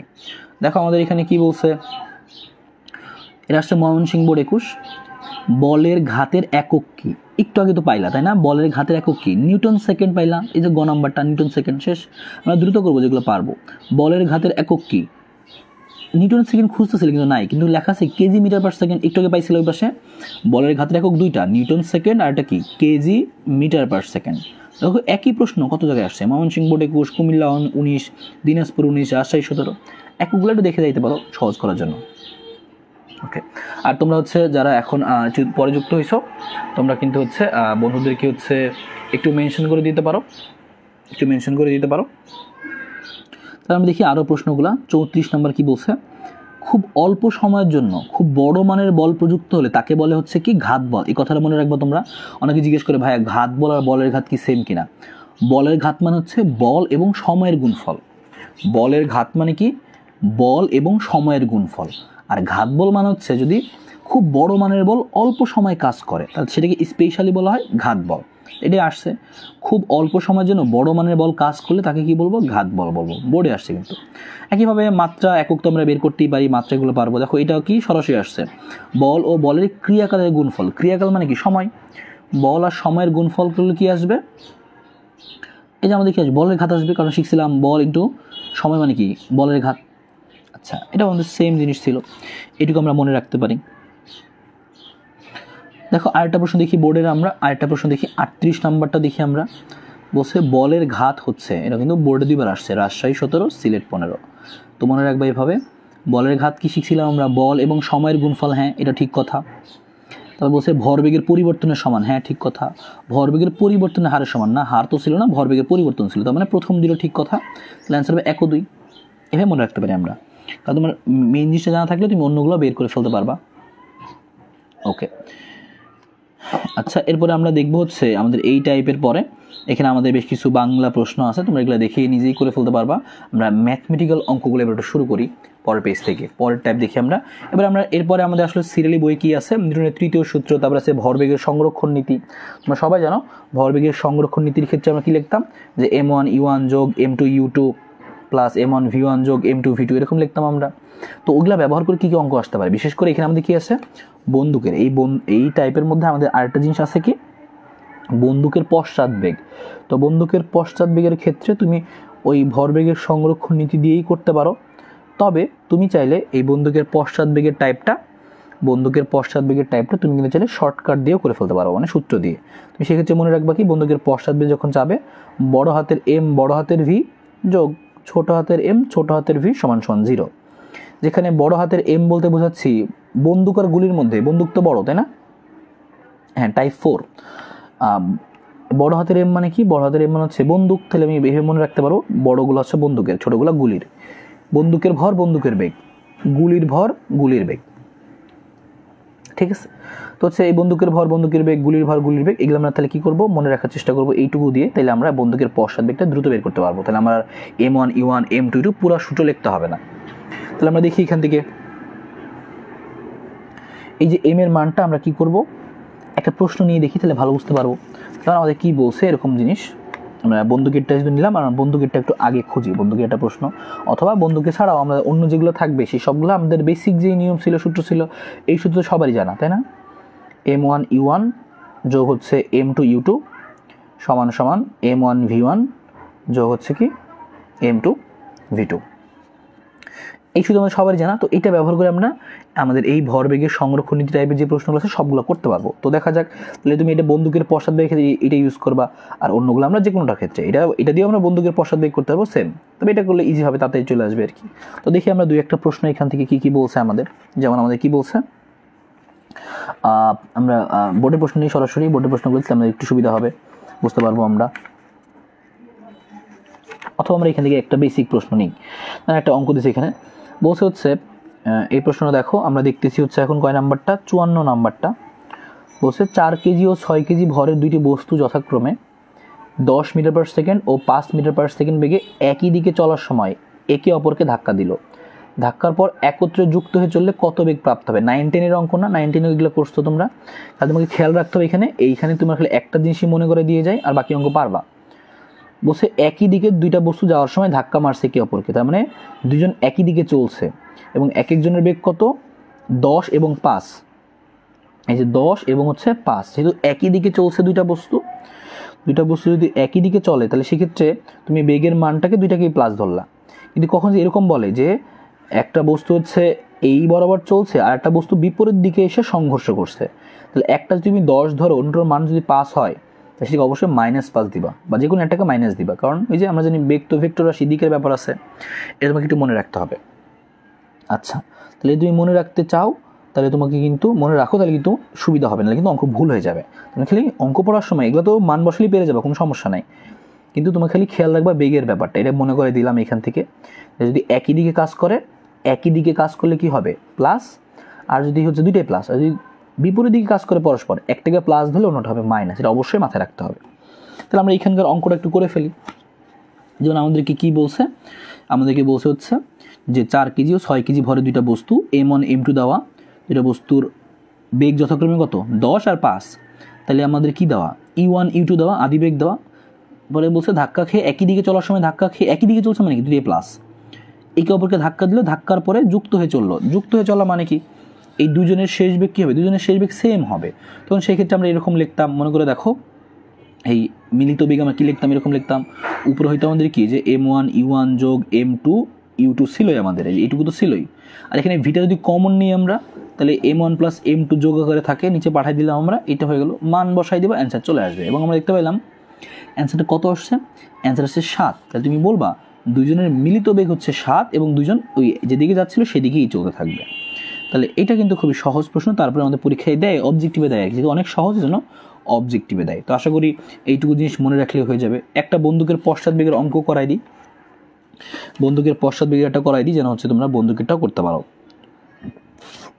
তোমরা বলো এতটুকু বুঝতে পারছো কিনা। আমরা কিন্তু এখনও কঠিন জিনিসের দিকে যাই নাই, এগুলো খুবই সহজ সহজ জিনিস। আর তোমরা দেরি করে যারা জয়েন করছো বন্ধুদেরকে একটু মেনশন করে দাও। আফরোজার সময় বলছে আসসালামু আলাইকুম স্যার। ওয়ালাইকুম আসসালাম। আসফিয়া বলছে হ্যালো স্যার। হ্যালো। এবং তোমরা যারা হচ্ছে দেরি করে জয়েন করছো তারা হচ্ছে বন্ধুদেরকে একটু মেনশন করে দিতে থাকো। ওকে, তাহলে আমরা বন্দুকের পশ্চাৎবেগের একটা অঙ্ক করি এবং তোমরা অ্যান্সার বের করার চেষ্টা করবা। তোমরা এটা অ্যান্সার বের করবা। তো প্রশ্নে বলা আছে এরকম যে হচ্ছে সাপোজ একটা প্রশ্ন দিচ্ছে বানায়, বললাম যে 2 কেজি ভরের একটা বস্তু, 2 কেজি ভরের একটি বস্তু না দিলাম বন্দুক, 2 কেজি ভরের একটি বন্দুক হতে, প্রশ্ন লিখে দিচ্ছি আমি, 2 কেজি ভরের একটি বন্দুক হতে দিলাম কি যে 10 গ্রাম বা 100 গ্রাম দিলাম, 100 গ্রাম ভরের একটি গুলি। 2 কেজি ভরের একটি বন্দুক হতে 100 গ্রাম ভরের একটি 2 কেজি ভরের একটি বন্দুক হতে 100 গ্রাম ভরের একটি গুলি নিক্ষিপ্ত হলে বা ছোড়া হলে, আমরা কি দেখি নর্মালি যখন একটা বস্তু আমরা গুলি করি বন্দুক থেকে, তোমরা গুলি করো নাই, যখন আমরা হচ্ছে দেখি টেলিভিশনে বা অন্য ক্ষেত্রে, যখন বন্দুক থেকে গুলি করে বন্দুকটা পিছনে চলে আসে, এরকম পিছনে চলে আসে, তো পিছনে যে চলে আসে আমরা কী বলি, পশ্চাৎ বেগ বলি। এখন ওইটা জিজ্ঞেস করছে গুলি ছোড়া হলে বন্দুকের পশ্চাৎ বেগ কত, তাহলে লিখে দিচ্ছি সরাসরি পশ্চাৎ বেগ কত। কার পশ্চাৎ বেগ? বন্দুকের, কারণ গুলি তো সামনে চলেই গেছে। তাহলে আমরা সেক্ষেত্রে কীভাবে করবো বলছিলাম, বন্দুক আর গুলির প্রশ্ন যখন অবজেক্টিভ আসবে তুমি খুব সহজে করার জন্য ওইটা লিখবা যে এম ভি যোগ এম ভি, বড় ভি যোগ ছোট এম ছোট ভি, তাহলে তুমি দ্রুত করতে পারবা। অথবা তুমি ডিরেক্ট ভিও লিখতে পারো। তোমাকে বলছে বন্দুকের পশ্চাৎ বেগ, যে বন্দুকের বেগ তো বড় হাতের ভি ছিল, তাহলে বন্দুকের বড় হাতের ভি সমান কী হবে, এটা প্লাস আছে ওইদিকে হবে মাইনাস এম ভি, আর এমটা গুণ আকারে ছিল নিচে চলে আসবে বড় হাতের এম। তাহলে আমরা এটা শিখছিলাম ছোট এম ছোট ভি মানে কি, গুলির ভর গুলির বেগ। গুলির ভর কত? 100 গ্রাম। 100 গ্রাম মানে কত? 0.1 কেজি, মাইনাস তো আছেই। আর ভি কত, কত বেগে গেছে আমরা বলি নেই। 100 ভরে একটি গুলি, আমি বললাম কি হচ্ছে সাপোজ 400 মিটার পার সেকেন্ড বেগে গেছে, 400 মিটার পার সেকেন্ড বেগে। এই গুলিটা কত বেগে গেছে? 400 মিটার পার সেকেন্ড বেগে। তাহলে এই বেগের মানটা বলা থাকবে যে গুলি কত বেগে গেছে, 400 বসাইলাম। আর বড় হাতের এম মানে কি, বড় হাতের এম মানে ছিল বন্দুকের ভর। বন্দুকের ভর কয় কেজি? 2 কেজি। এই যে এবার তুমি জাস্ট একটু গুণ ভাগ করে দিবা, অ্যান্সার চলে আসবে তোমার। বুঝতে পারছো না? তার মানে তুমি কিন্তু এভাবে করে চাইলে বের করে ফেলতে পারবা যে বন্দুকের পশ্চাৎ বেগ কত। তাহলে তুমি এইটুকু জাস্ট মনে রাখলে দ্রুত করে ফেলতে পারতেছো, বা তুমি ডিরেক্ট এটাও মনে রাখতে পারো। তো বন্দুকের পশ্চাৎ বেগ কিন্তু অনেক সময় আমাদের আসে। তো গুলির বেগ প্রশ্নে দেওয়া থাকবে, সমস্যা নেই। তো অ্যান্সার যখন বের করবা, অ্যান্সার আসছে কত আমাদের? -20 মিটার পার সেকেন্ড। তাহলে বলবো কি, বন্দুকের পশ্চাৎ বেগ হবে হচ্ছে, বন্দুকের পশ্চাৎ বেগ হচ্ছে -20। তাহলে আমরা বললাম কি, বন্দুকের পশ্চাৎ বেগ বললে বলবো কত? 20, আর বন্দুকের বেগ বললে বলবো কত? -20। তো এই জিনিসটা খেয়াল রাখবা।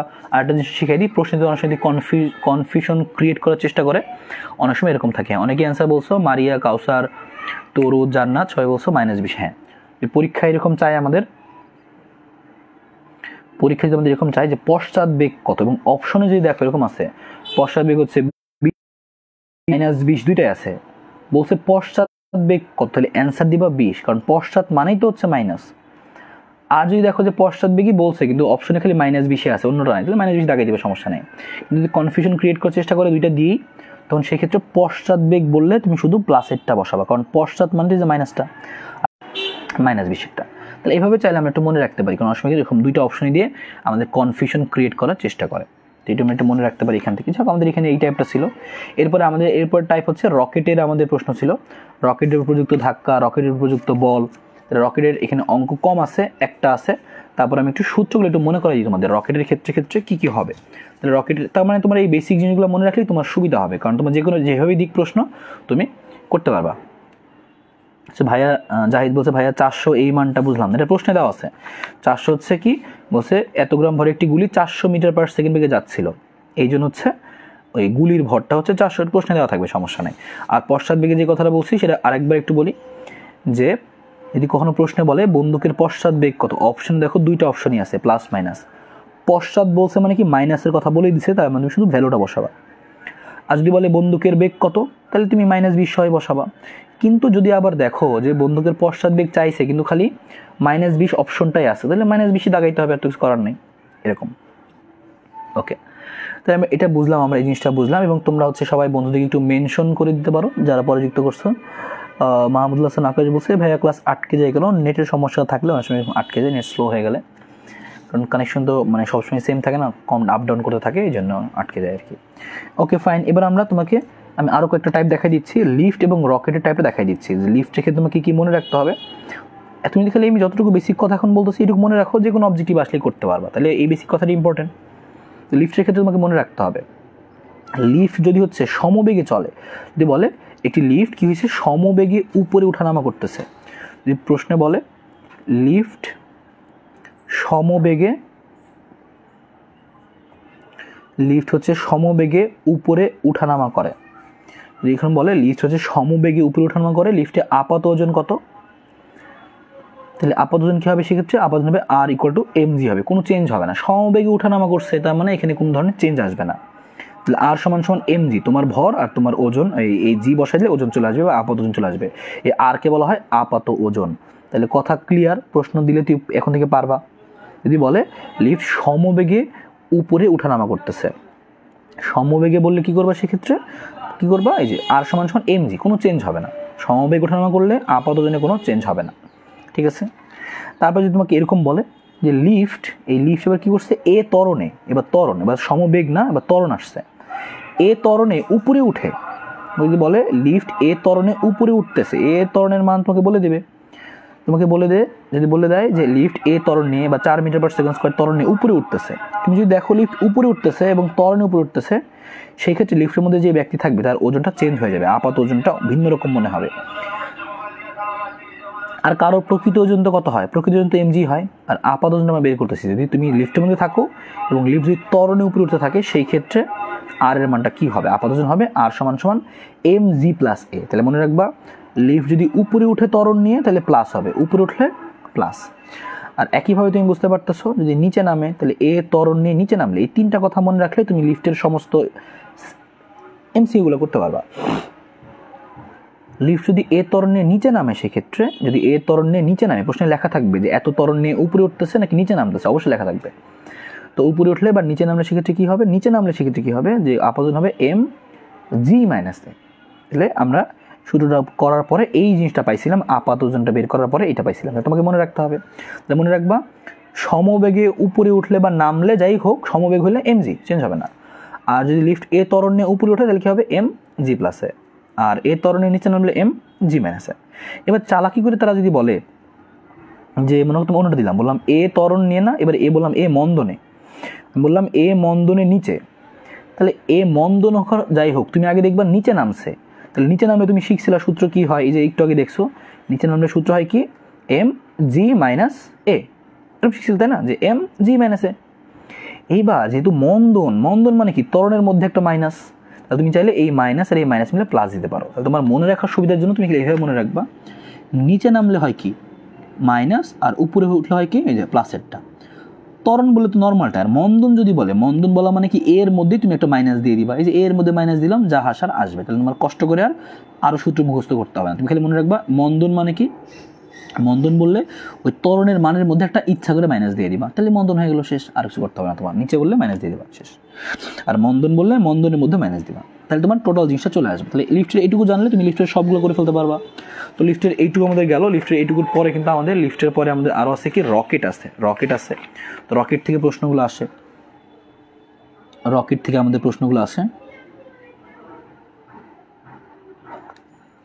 আচ্ছা, তার আগে তোমরা একটু কমেন্ট করে জানিয়ে থাকো তোমরা এতটুকু জিনিস বুঝতে পারছো কিনা।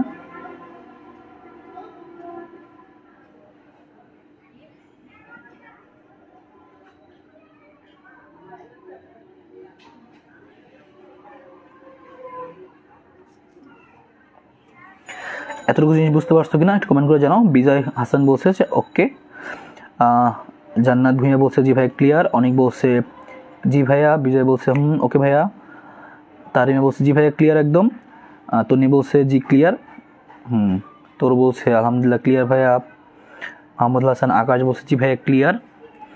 তার মানে তোমার জাস্ট ওইটুকু মনে রাখলেই তোমার লিফট থেকে যে প্রশ্ন আসুক, সিকিউ আসুক, এমসিকিউ আসুক, তুমি অ্যান্সার করে ফেলতে পারবো ওইটুকু ইনফরমেশন দিয়ে। জাহিদ, তারপর হচ্ছে শাওন, আফরোজের সবাই বলছে জি ভাইয়া ক্লিয়ার, মারিয়া ইয়াসমিন বলছে আলহামদুলিল্লাহ ক্লিয়ার। তো যদি ক্লিয়ার, তাহলে কিন্তু আমরা রকেটের সূত্রগুলো একটু মনে করাই দিই। রকেটের আমরা কিন্তু দু একটা এখান থেকে ইনফরমেশনও দেখবো, এমসিকিউ দেখবো, এবং হচ্ছে তোমরা কিন্তু এই সুযোগে বন্ধুদেরকে আবার একটু মেনশন করে দিতে পারো, কারণ হচ্ছে অনেকেই হয়তো এখনও যুক্ত হয় নাই, যারা জানে না তারা যুক্ত হয় নাই, তো তারাও যেন করতে পারে।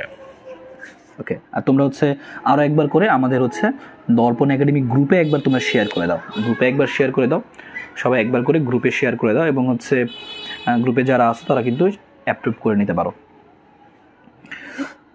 এবার দেখো তাহলে রকেটের ইনফরমেশনগুলো দেখে ফেলি আমরা, যে রকেট থেকে আমাদের কতটুকু জিনিস মনে রাখতে হয়, রকেটের ইনফরমেশনগুলো, রকেটে কী কী বের করতে হয় তোমরা জানো। রকেটের ক্ষেত্রে কী হয়, যে হচ্ছে রকেট ধরলাম, আমি একটা রকেট আঁকলাম, তো রকেট তো উপরে উঠতেছে তাই না, তো রকেট কী করে, এই দিক দিয়ে প্রচুর জ্বালানি নির্গমন করে, মানে কি ভিতরে যে জ্বালানি থাকে, রকেটের ভর যদি মনে করো যে এরকম হয়, যে রকেটের ভর মনে করো কত, হ্যাঁ জিসান হোয়াটসঅ্যাপে শেয়ার করে দাও। ওকে, রকেট কি বলছে, যে রকেটের হচ্ছে কি, মানে আমরা জানি কি রকেটের মধ্যে রকেটের ভর যদি হচ্ছে এরকম হয়, যে রকেটের ভর 30,000 কেজি বা 30,000 কেজি, তাহলে দেখা যাবে কি 20,000 কেজি খালি জ্বালানি থাকে, মানে রকেটের প্রচুর জ্বালানি থাকে। কি করা হয়, ওই জ্বালানিগুলো পুড়ায়ে প্রচুর ধোঁয়া নির্গত হয়, ওই ধোঁয়াগুলো যখন বের হয়, ওইগুলো কী করে নিচের দিকে যা ক্রিয়া করে ওটারই প্রতিক্রিয়া রকেট উপরের দিকে পায়, রকেট উপরে ওঠে। তো মানে জ্বালানি নির্গমন করতে থাকে আর রকেট উপরের দিকে উঠতে থাকে। ভালো কথা। তাহলে এবার আমাদের এখানে কী কী প্রশ্ন জিজ্ঞেস করে, কয়েকটা জিনিস জিজ্ঞেস করে যে রকেটের উপর প্রযুক্ত ধাক্কা। তা আমি লিখে দিচ্ছি, তোমরা সবাই খাতা লিখে ফেলো। তাহলে এতটুকু জিনিস মনে রাখলে যে কোনো প্রশ্নের অ্যান্সারটা করতে পারবা। রকেটের উপর প্রযুক্ত ধাক্কা, রকেটের উপর প্রযুক্ত ধাক্কা, রকেটের উপর প্রযুক্ত ধাক্কা। তো রকেটের উপর প্রযুক্ত ধাক্কা কী হবে সেটা আমরা লিখে ফেলি। রকেট প্রযুক্ত ধাক্কা হবে F ইকুয়াল টু, এর সূত্রটা আমরা লিখে দিচ্ছি, সবাই জানো অলরেডি। তো আমি লিখে দিচ্ছি যে dm/dt লিখতে পারি বা ∂m/dt লিখতে পারি। আমরা লিখে দিচ্ছি এখানে dm লিখতে পারি বা ∂m লিখতে পারি, সেম কথা, একই কথা, কোনো সমস্যা নেই। তাহলে সূত্র ছিল এরকম যে তোমাদের বইয়ের মতো লিখি ∂m/dt into V, ∂m/dt into V. তোমরা সরাসরি মনে রাখতে পারো যে ∂m/dt ইন্টু ভি হচ্ছে রকেটের উপর প্রযুক্ত ধাক্কা। রকেট যখন উপরের দিকে উঠতেছে রকেটের উপর প্রযুক্ত ধাক্কাটা কত বা রকেটের প্রযুক্ত বলটা কত, সেটা হবে কি ∂m/dt ইন্টু ভি। যেখানে ∂m/dt ইন্টু ভি মানে কি খেয়াল করো, এই ∂m মানে হচ্ছে জ্বালানির পরিবর্তন, আর ∂t মানে কি সময়ের সাপেক্ষে। তাহলে এই ∂m/dt-কে স্পেশালি সরাসরি বলা হয় একটা কথা, জ্বালানি নির্গমনের হার। মানে প্রতি সেকেন্ডে কত করে জ্বালানি নির্গমন হচ্ছে সেটা হচ্ছে ∂m/dt। তাহলে জ্বালানি নির্গমনের হার, সে সারি লিখে দিচ্ছি আমি, জ্বালানি নির্গমনের হার। তাহলে জ্বালানি নির্গমনের হার কত হবে ∂m/dt। আর ভি মানে কি, বা ভি বলতে পারি বা ভি আর বলতে পারি আমরা। আর ভি হচ্ছে আমাদের কি সেই নির্গত গ্যাসের বেগ, ওই যে গ্যাসগুলো যে বের হচ্ছে সেই গ্যাসের বেগ, নির্গত গ্যাসের বেগ আর বলে দিবে আর কি আমাদের কি নির্গত গ্যাসের বেগ। এটা আমাদের একটা জিনিস গেল, একটা সূত্র যে রকেটের উপর প্রযুক্ত ধাক্কা। এটাতে আমাদের এমসিকিউ ডিরেক্ট আসে, এগুলোতে চেঞ্জ আসে না, ডিরেক্ট এমসিকিউ আসে। রকেটের প্রযুক্ত ধাক্কা কী হবে, F সমান ∂m/dt ইন্টু ভি, শেষ। আচ্ছা, এটার পরে আমাদের আর একটা জিনিস আসে, রকেটের প্রযুক্ত ধাক্কার পরে আমাদের আসে কি যে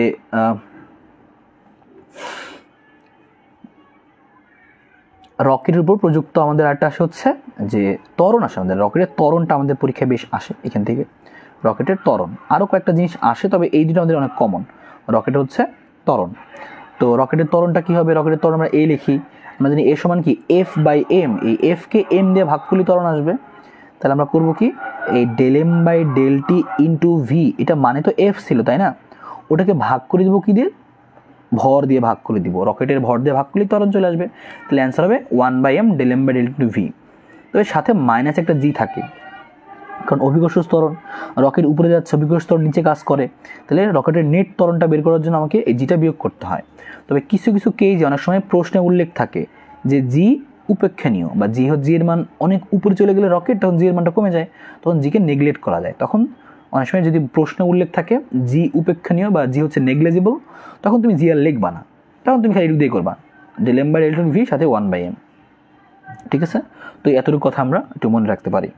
আর জি উপেক্ষণীয় হলে সেই ক্ষেত্রে আমরা কী করবো, সেক্ষেত্রে আমরা এটা করব।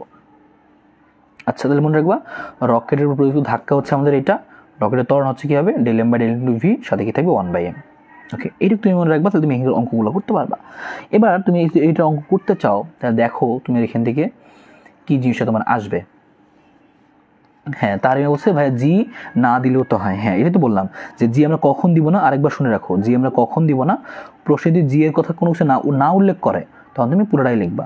আর যদি প্রশ্নে বলে জি উপেক্ষণীয়, এরকম বলে না,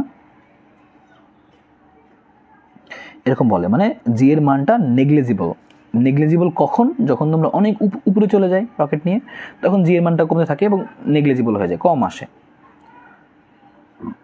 তাহলে জি উপেক্ষণীয়, তাহলে জি যেহেতু উপেক্ষণীয় তার মানে হচ্ছে আমরা তখন লিখবো না জিটা, খালি এটুকু লিখলে হবে তখন। আর যদি কিছু না বলে প্রশ্ন, তার মানে জিটাও লিখতে হবে।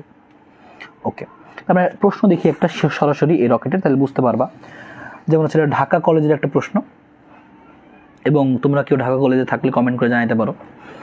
দেখো ঢাকা কলেজের মধ্যে কলেজে কী প্রশ্ন দিছে, বলছে হচ্ছে এরকম যে 10⁴ কেজি 10⁴ কেজি জ্বালানি সহ একটা রকেটের ভর কত, রকেটের ভর হচ্ছে আমাদের 1.5 × 10⁴। তাহলে হচ্ছে টোটালটা এত কেজি জ্বালানি, আর টোটাল রকেটের ভর কত, এত কেজি জ্বালানি সহ রকেটের ভর, পুরোটার ভর হচ্ছে এত। হচ্ছে রকেটের সাপেক্ষে এত দ্রুতিতে জ্বালানি এত কেজি হারে ব্যয় হয়। তাহলে রকেটের সাপেক্ষে কত দ্রুতিতে জ্বালানি বের হয়, জ্বালানি নির্গমনের বেগটা কত, গ্যাস নির্গমনের বেগটা কত, 2000। তাহলে এটা কার মান, এরা যেন সেই যে এটা নির্গত গ্যাসের বেগ, তাহলে সেই ভিতে দেওয়া আছে 2000 মিটার পার সেকেন্ড। আর কত হারে ব্যয় হচ্ছে 200 কেজি পার সেকেন্ড, তার মানে প্রতি সেকেন্ডে কত করে বের হচ্ছে সেটাই কিন্তু জ্বালানি নির্গমনের হার। এটা মানে dm/dt মানটাই কত 200, সেটা প্রশ্ন সরাসরি দেওয়া। এখন জিজ্ঞেস করছে রকেটের খাড়া উপরের দিকে নিক্ষেপ করা হলো, সেটা বলছে রকেটের ধাক্কা কত। এবার তুমি সূত্র একটু তোমাকে লেখাইলাম না, F = ∂m/ΔT × v। এ দেখো লিখছিলাম আমরা ∂m/ΔT × v, মান বসাই দাও। এই ∂m/ΔT মানে কত 200, আর v মানে কত 2000 মিটার পার সেকেন্ড। তো গুণ করে দিলে তোমার এই জিনিসটা চলে আসবে, সহজ অঙ্ক। আচ্ছা, তুমি এটা সরাসরি দেখলাম যে এখানে ডিরেক্ট প্রশ্ন চলে আসছিল রকেটের এই প্রশ্নটা। তো রকেটের এই প্রশ্ন কিন্তু এইভাবে আমাদের আসতে পারে। তো রকেটে তুমি এখান থেকে এতটুকু সূত্র তুমি মনে রাখতে পারো রকেট এখান থেকে। তবে রকেটে কিন্তু আরও কয়েকটা সূত্র আমরা চাইলে মনে রাখতে পারি, তো ওগুলো আমাদের পরীক্ষা একটু কম আসে, তুমি চাইলে মনে রাখতে পারি। সেটা কি জিজ্ঞেস করে যে রকেটের উপর প্রযুক্ত লব্ধি বল, যদি কখন জিজ্ঞেস করে আমি লিখে দিচ্ছি, এর তোমাদের অঙ্ক পরীক্ষায় কম আসতে পারে, তাও তোমরা মনে রাখবা। রকেটের উপর প্রযুক্ত লব্ধি বল, এটুকু তো সরাসরি আসবে, ডিরেক্ট আসবে। আর যেটা আমাদের আসতে পারে বোর্ডে সেটা লিখে দিচ্ছে। এটা হচ্ছে রকেটের উপর প্রযুক্ত লব্ধি বল, লব্ধি বল। যদি কোনো এরকম লব্ধি বল জিজ্ঞেস করে সেক্ষেত্রে তুমি লিখবা কি F = আগে যেটা শিখছিলা ∂m/ΔT × v, সেটা তো হবেই, সাথে হবে কি -mg, কারণ নিচের দিকে mg বল কাজ করে, তাই সেটা বাদ দিলে আমি কি পাবো লব্ধি বলটা পাবো। তাহলে মনে রাখো এই কথাটাও, রকেটের উপর প্রযুক্ত লব্ধি বল সেটা কি হবে ∂m/ΔT × v -mg। এই লব্ধি বল চাইলে তখন এটা ব্যবহার করবো। তাহলে এই তিনটা জিনিস মনে রাখবা, রকেটের উপর প্রযুক্ত ধাক্কা, রকেট হচ্ছে ত্বরণ, আর রকেট হচ্ছে উপর প্রযুক্ত লব্ধি বল। এই তিনটা মনে রাখলে যে কোনো MCQ আসলেই তুমি করতে পারবা। সবাই কমেন্টে জানাও বুঝতে পারছো কিনা।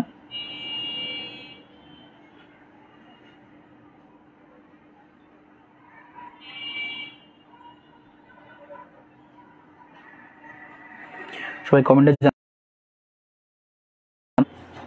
কমেন্টে বলো এতটুকু বুঝতে পারছো কিনা। জাহিদ হাসান বলছে আলহামদুলিল্লাহ ক্লিয়ার। রকেটের জন্য তুমি জাস্ট এতটুকুই মনে রাখবা, রকেটের জন্য তুমি এইটুকু কথা মনে রাখলেই রকেটের প্রশ্নগুলো আসলে তুমি লিখতে পারবা, শেষ, আর কিছু দরকার নাই।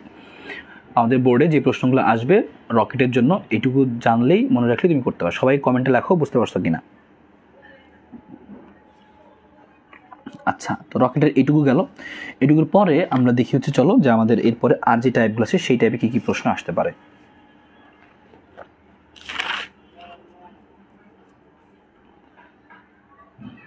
আমাদের এরপরে আছে হচ্ছে কৌণিক বেগ, কৌণিক ভরবেগ, টর্ক, এই পার্টগুলো আমাদের এখনো বাকি আছে, তো সেগুলো আমরা দেখে ফেলি চলো আস্তে আস্তে।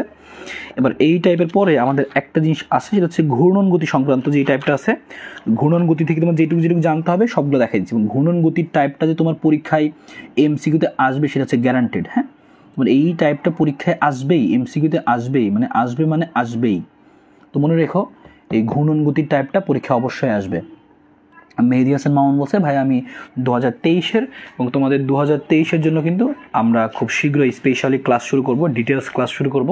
তো তোমরা কিন্তু তোমাদের 2023-এর বন্ধুবান্ধবদের আমাদের গ্রুপে অ্যাড করে দিতে থাকো। তো তোমাদের জন্য কিন্তু স্পেশাল কিছু আসতে যাচ্ছে। আর 22টা থেকে বলতেছিলাম, খেয়াল করো এই টাইপ কিন্তু মাস্ট পরীক্ষায় আসবেই এই ঘূর্ণন গতি দিয়ে। তো ঘূর্ণন গতির জন্য তোমার কী কী জানা থাকতে হবে সেটা আমি একটু বেসিকটুকু বলে দিই, এটা আমি অঙ্কগুলো দেখাই দিব, তাহলে তোমার দুইটাই ক্লিয়ার হয়ে যাবে। তাহলে দেখি আমরা বেসিকটুকু দেখি, আমরা আগে আসো। এই ঘূর্ণন গতির টাইপের মধ্যে তুমি প্রথমেই তোমার যেটা মনে রাখতে হবে v = হচ্ছে ω/r। v = ω/r মানে কি, v মানে রৈখিক বেগ, ω মানে কৌণিক বেগ, আর r মানে হচ্ছে ব্যাসার্ধ। তো রৈখিক বেগ কৌণিক বেগের মধ্যে সম্পর্ক এটা আমরা আগে মনে রাখবো। আচ্ছা, এরপরে আমরা মনে রাখবো এই যে আমাদের কৌণিক বেগ, এই কৌণিক বেগ ω = কি লেখা যায়, কৌণিক বেগ ω = লেখা যায় 2π/t, তারপরে আরও লেখা যায় 2πf, তারপরে আমাদের আরও কি আছে হচ্ছে যে 2πn/t। তাহলে এই তিনটা সূত্র, ω = 2π/t, 2πf আর হচ্ছে 2πn/t। এ হচ্ছে তিনটা সূত্র আমাদের, ω = 2π/t, 2πf, 2πn/t। তাহলে এই ω মানে কৌণিক বেগ, আর কৌণিক বেগের এই তিনটা সূত্র আমরা মনে রাখবো। যেখানে 2π/t বড় হাতের টিটা কখন ব্যবহার করব, যখন পর্যায়কাল দেওয়া থাকবে। এবং কয়েকটা জিনিসের পর্যায়কাল তোমরা একটু মনে রাখো। কেন মনে রাখবে, কারণ এটা পরীক্ষায় দিবে মাস্ট। তোমাকে অনেক সময় বলে মিনিটের কাটা, মনে পড়ে তোমাদের? মিনিটের কাটা বা সেকেন্ডের কাটা বলে। সেকেন্ডের কাটা যদি বলে, সেকেন্ডের কাটার পর্যায়কাল কত? 1 মিনিট, 60 সেকেন্ডে একবার ঘুরে আসে, 60 সেকেন্ডে একবার ঘুরে আসে। তো যদি সেকেন্ডের কাটা বলে, সেকেন্ডের কাটার ক্ষেত্রে হচ্ছে সেকেন্ডের কাটা বললে এই টি এর মান কত বসাবা? 60 বসাবা। যদি তোমাকে বলে মিনিটের কাটা কি 1 ঘন্টা পর পর ঘুরে আসে, তাই কত? 3600। তাহলে তুমি বসালে কি মিনিটের কাটার ক্ষেত্রে হচ্ছে 3600 বসাবা। এবার বলো ঘন্টার কাটার পর্যায়কাল কত? তোমরা সবাই একটু কমেন্টে লেখো, ঘন্টার কাটার পর্যায়কাল কত? সবাই কমেন্টে লেখো, তোমাদের কমেন্ট একটু দেখতে চাই এবার।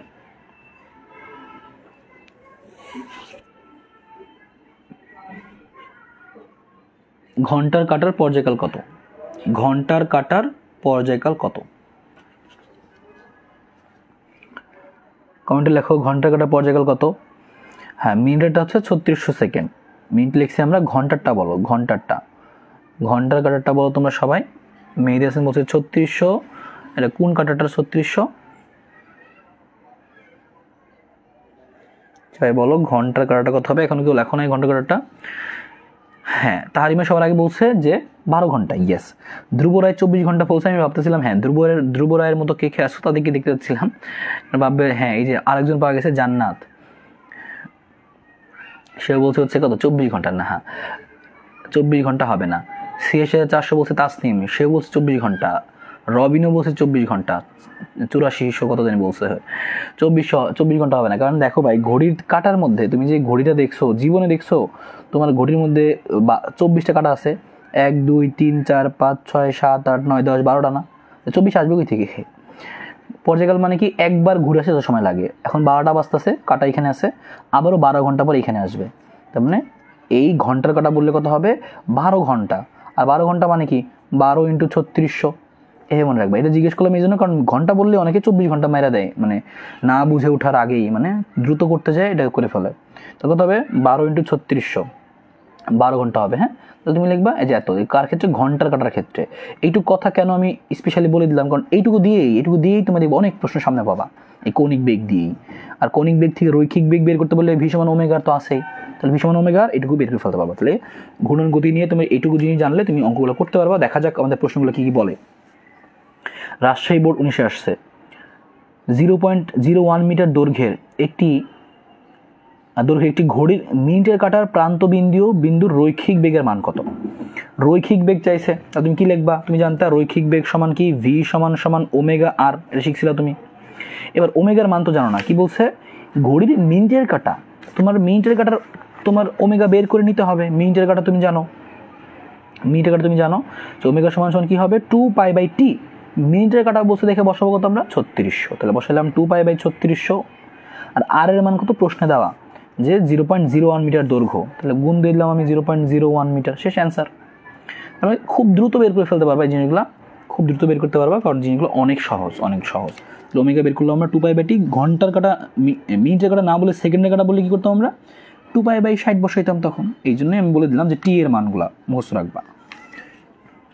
রাজশাহী 19-এ আসছিল এই প্রশ্নটা, খুবই সহজ প্রশ্ন, খুবই কমন প্রশ্ন। রাজশাহী 19-এ আসছিল। এরপরে রাজশাহী 19-এর পরে আমরা অন্য প্রশ্নগুলো দেখি। আমরা এগুলো দ্রুত দেখলেই বুঝে ফেলতে পারবো, এগুলো আমাদের মানে অনেক ধরে করতে হবে না, কারণ ইজি হবে জিনিসগুলো। দেখো দ্রুত দেখাই দিচ্ছি, পরেগুলো খুব দ্রুত দেখাই দিই, একদম দ্রুত সবগুলো দেখাই দিচ্ছি। বলছে একটি পাখা প্রতি মিনিটে 30 বার ঘুরছে, কৌণিক বেগ কত? প্রতি মিনিটে কতবার ঘুরতেছে বললে কোন সূত্র? এই যে লিখে দিচ্ছি না, কৌণিক বেগ চাইছে মানে ওমেগা, কোন সূত্র হবে? 2πn/t। বলছে প্রতি মিনিটে 30 বার ঘুরতেছে, এর মান 30, আর প্রতি মিনিট মানে কি? মিনিট মানে তো 60 সেকেন্ড। জাস্ট মানটা বসাই দিলেই তোমার কিন্তু অঙ্ক হয়ে গেল, কিছু করতে হবে না। বুঝতে পারছো না? তাহলে তুমি এরকম সহজে করে ফেলতে পারবা। তোমরা এটা করলাম না। আচ্ছা, আরেকটা প্রশ্ন দেখো, দিনাজপুর বোর্ড 17-তে আসছে আইফেল টাওয়ারের কি যেন একটা প্রশ্ন দিচ্ছে। তো আমরা একটু খেয়াল করি আইফেল টাওয়ারের প্রশ্ন আমরা করতে পারি কিনা, যে আইফেল টাওয়ারে কি জিজ্ঞেস করছে আমাদের।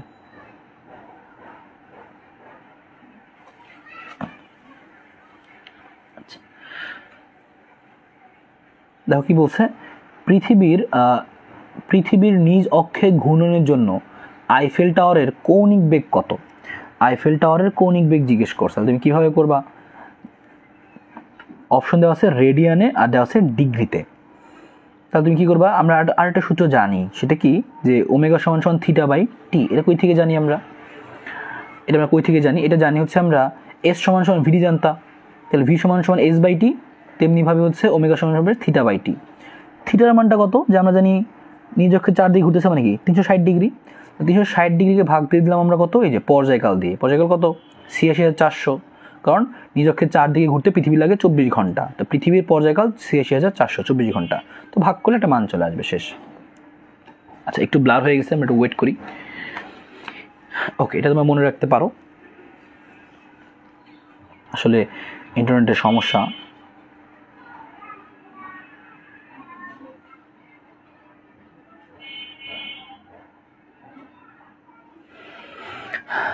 আচ্ছা, হয়তো দেখা যাচ্ছে, খেয়াল করো, আমরা দ্রুত অন্যগুলো দেখে ফেলবো এরপর এগুলা। আর একটা সেম প্রশ্ন বলছে, এই প্রশ্ন দেখে আমরা অন্য টাইপে যাবো, কারণ সবগুলো প্রশ্ন সেম। বলছে দেওয়াল ঘড়ির মিন রেখাটার দৈর্ঘ্য এত, প্রান্তের রৈখিক বেগ কত? রৈখিক বেগ ভি সমান ওমেগার, আর ওমেগা বের করবো কেমন? মিন রেখাটা বলছে 2π/t, টি এর মান জানো। এখন ওটা বলছে ঘড়ির ঘন্টার কাটার কৌণিক বেগ কত? ঘন্টার কাটা বললে কত কি কথা বলছিলাম? 2π/t, কৌণিক বেগ মানে তো 2π/t, টি এর মান কত? যে 12 ঘন্টা, 12 × 3600, 12 × 3600 গুলো তোমার অ্যান্সার চলে আসবে, শেষ। তো সেই অ্যান্সারটা কিসে আসবে? রেডিয়ান পার সেকেন্ডে আসবে। কিন্তু এখানে তারা চালাকি করছে, সেকেন্ড না দিয়ে অপশনগুলো মিনিটে দিছে। তাহলে তুমি কত দিয়ে ভাগ দিবা? 3600 না দিয়ে কত দিয়ে ভাগ দিবা? 60 দিয়ে ভাগ দিবা, কারণ 12 ঘন্টা, তাহলে 12 × 60 করবা খালি, এভাবে। কাউসারি ভালো কথা বলছে যে নেটের গলা শুকিয়ে গেছে, এজন্য নেট একটু ডিস্টার্ব করতেছে। আচ্ছা, এই টাইপটা আমরা বুঝে ফেলছি, এই টাইপটা খুবই সহজ ছিল। এর পরের টাইপে কোনটার মধ্যে কী ফর্মুলা ছিল সেগুলো আমি দ্রুত একটু তোমাদেরকে মনে করাই দিই, তাহলে কিন্তু আমাদের সবগুলো হয়ে যাবে। এই প্রত্যেকটার মধ্যে যা যা প্রশ্ন আছে তুমি জাস্ট দেখলেই করতে পারবা, আর কি দেখলে তুমি বের করতে পারবা। সবগুলোর মধ্যে আমি তোমাদেরকে বেসিকটা একটু মনে করাই দিই, তাহলে তোমাদের আসল কাজ হয়ে যাবে, আর কি আসল কাজটা হয়ে যাবে। বেসিকটা একটু মনে করাই দিই, তাইলে তুমি সবগুলোই করতে পারবে, আর কি। হ্যাঁ, দেখো, এরপর আমাদের ছিল কি জড়তার ভ্রামক। তো তোমরা জানতা জড়তার ভ্রামক কি? আই দ্বারা প্রকাশ করতাম আমরা। জড়তার ভ্রামক আই সমান সমান কি লিখতাম আমরা? লিখতাম mr², বা আসল জিনিসটা ছিল এরকম যে আই সমান সমান হচ্ছে সামেশন অফ mr²। তো তার মধ্যে আমরা অঙ্ক করার সময় শুধুমাত্র mr² দিয়ে করলেই হয়। এম মানে হচ্ছে ভর, এই যে একটা বস্তু, একটা অক্ষকে কেন্দ্র করে একটা বস্তু যে ঘুরতেছে চারপাশে, তাহলে সেই দূরত্ব ছিল হচ্ছে আমাদের আর। আর আরেকটা ছিল চক্রগতির ব্যাসার্ধ থাকলে সেই ক্ষেত্রে লিখতাম আমরা কি? mk²। তাহলে আই সমান mr², তারপর হচ্ছে আই সমান mr² অথবা আই সমান সমান কী হবে? mk²। এটা আমাদের একটা জিনিস জড়তার ভ্রামক ছিল। এবার স্পেশালি আমাদের কয়েকটা ছিল যে বিশেষ কয়েকটা বস্তু জড়তার ভ্রামক।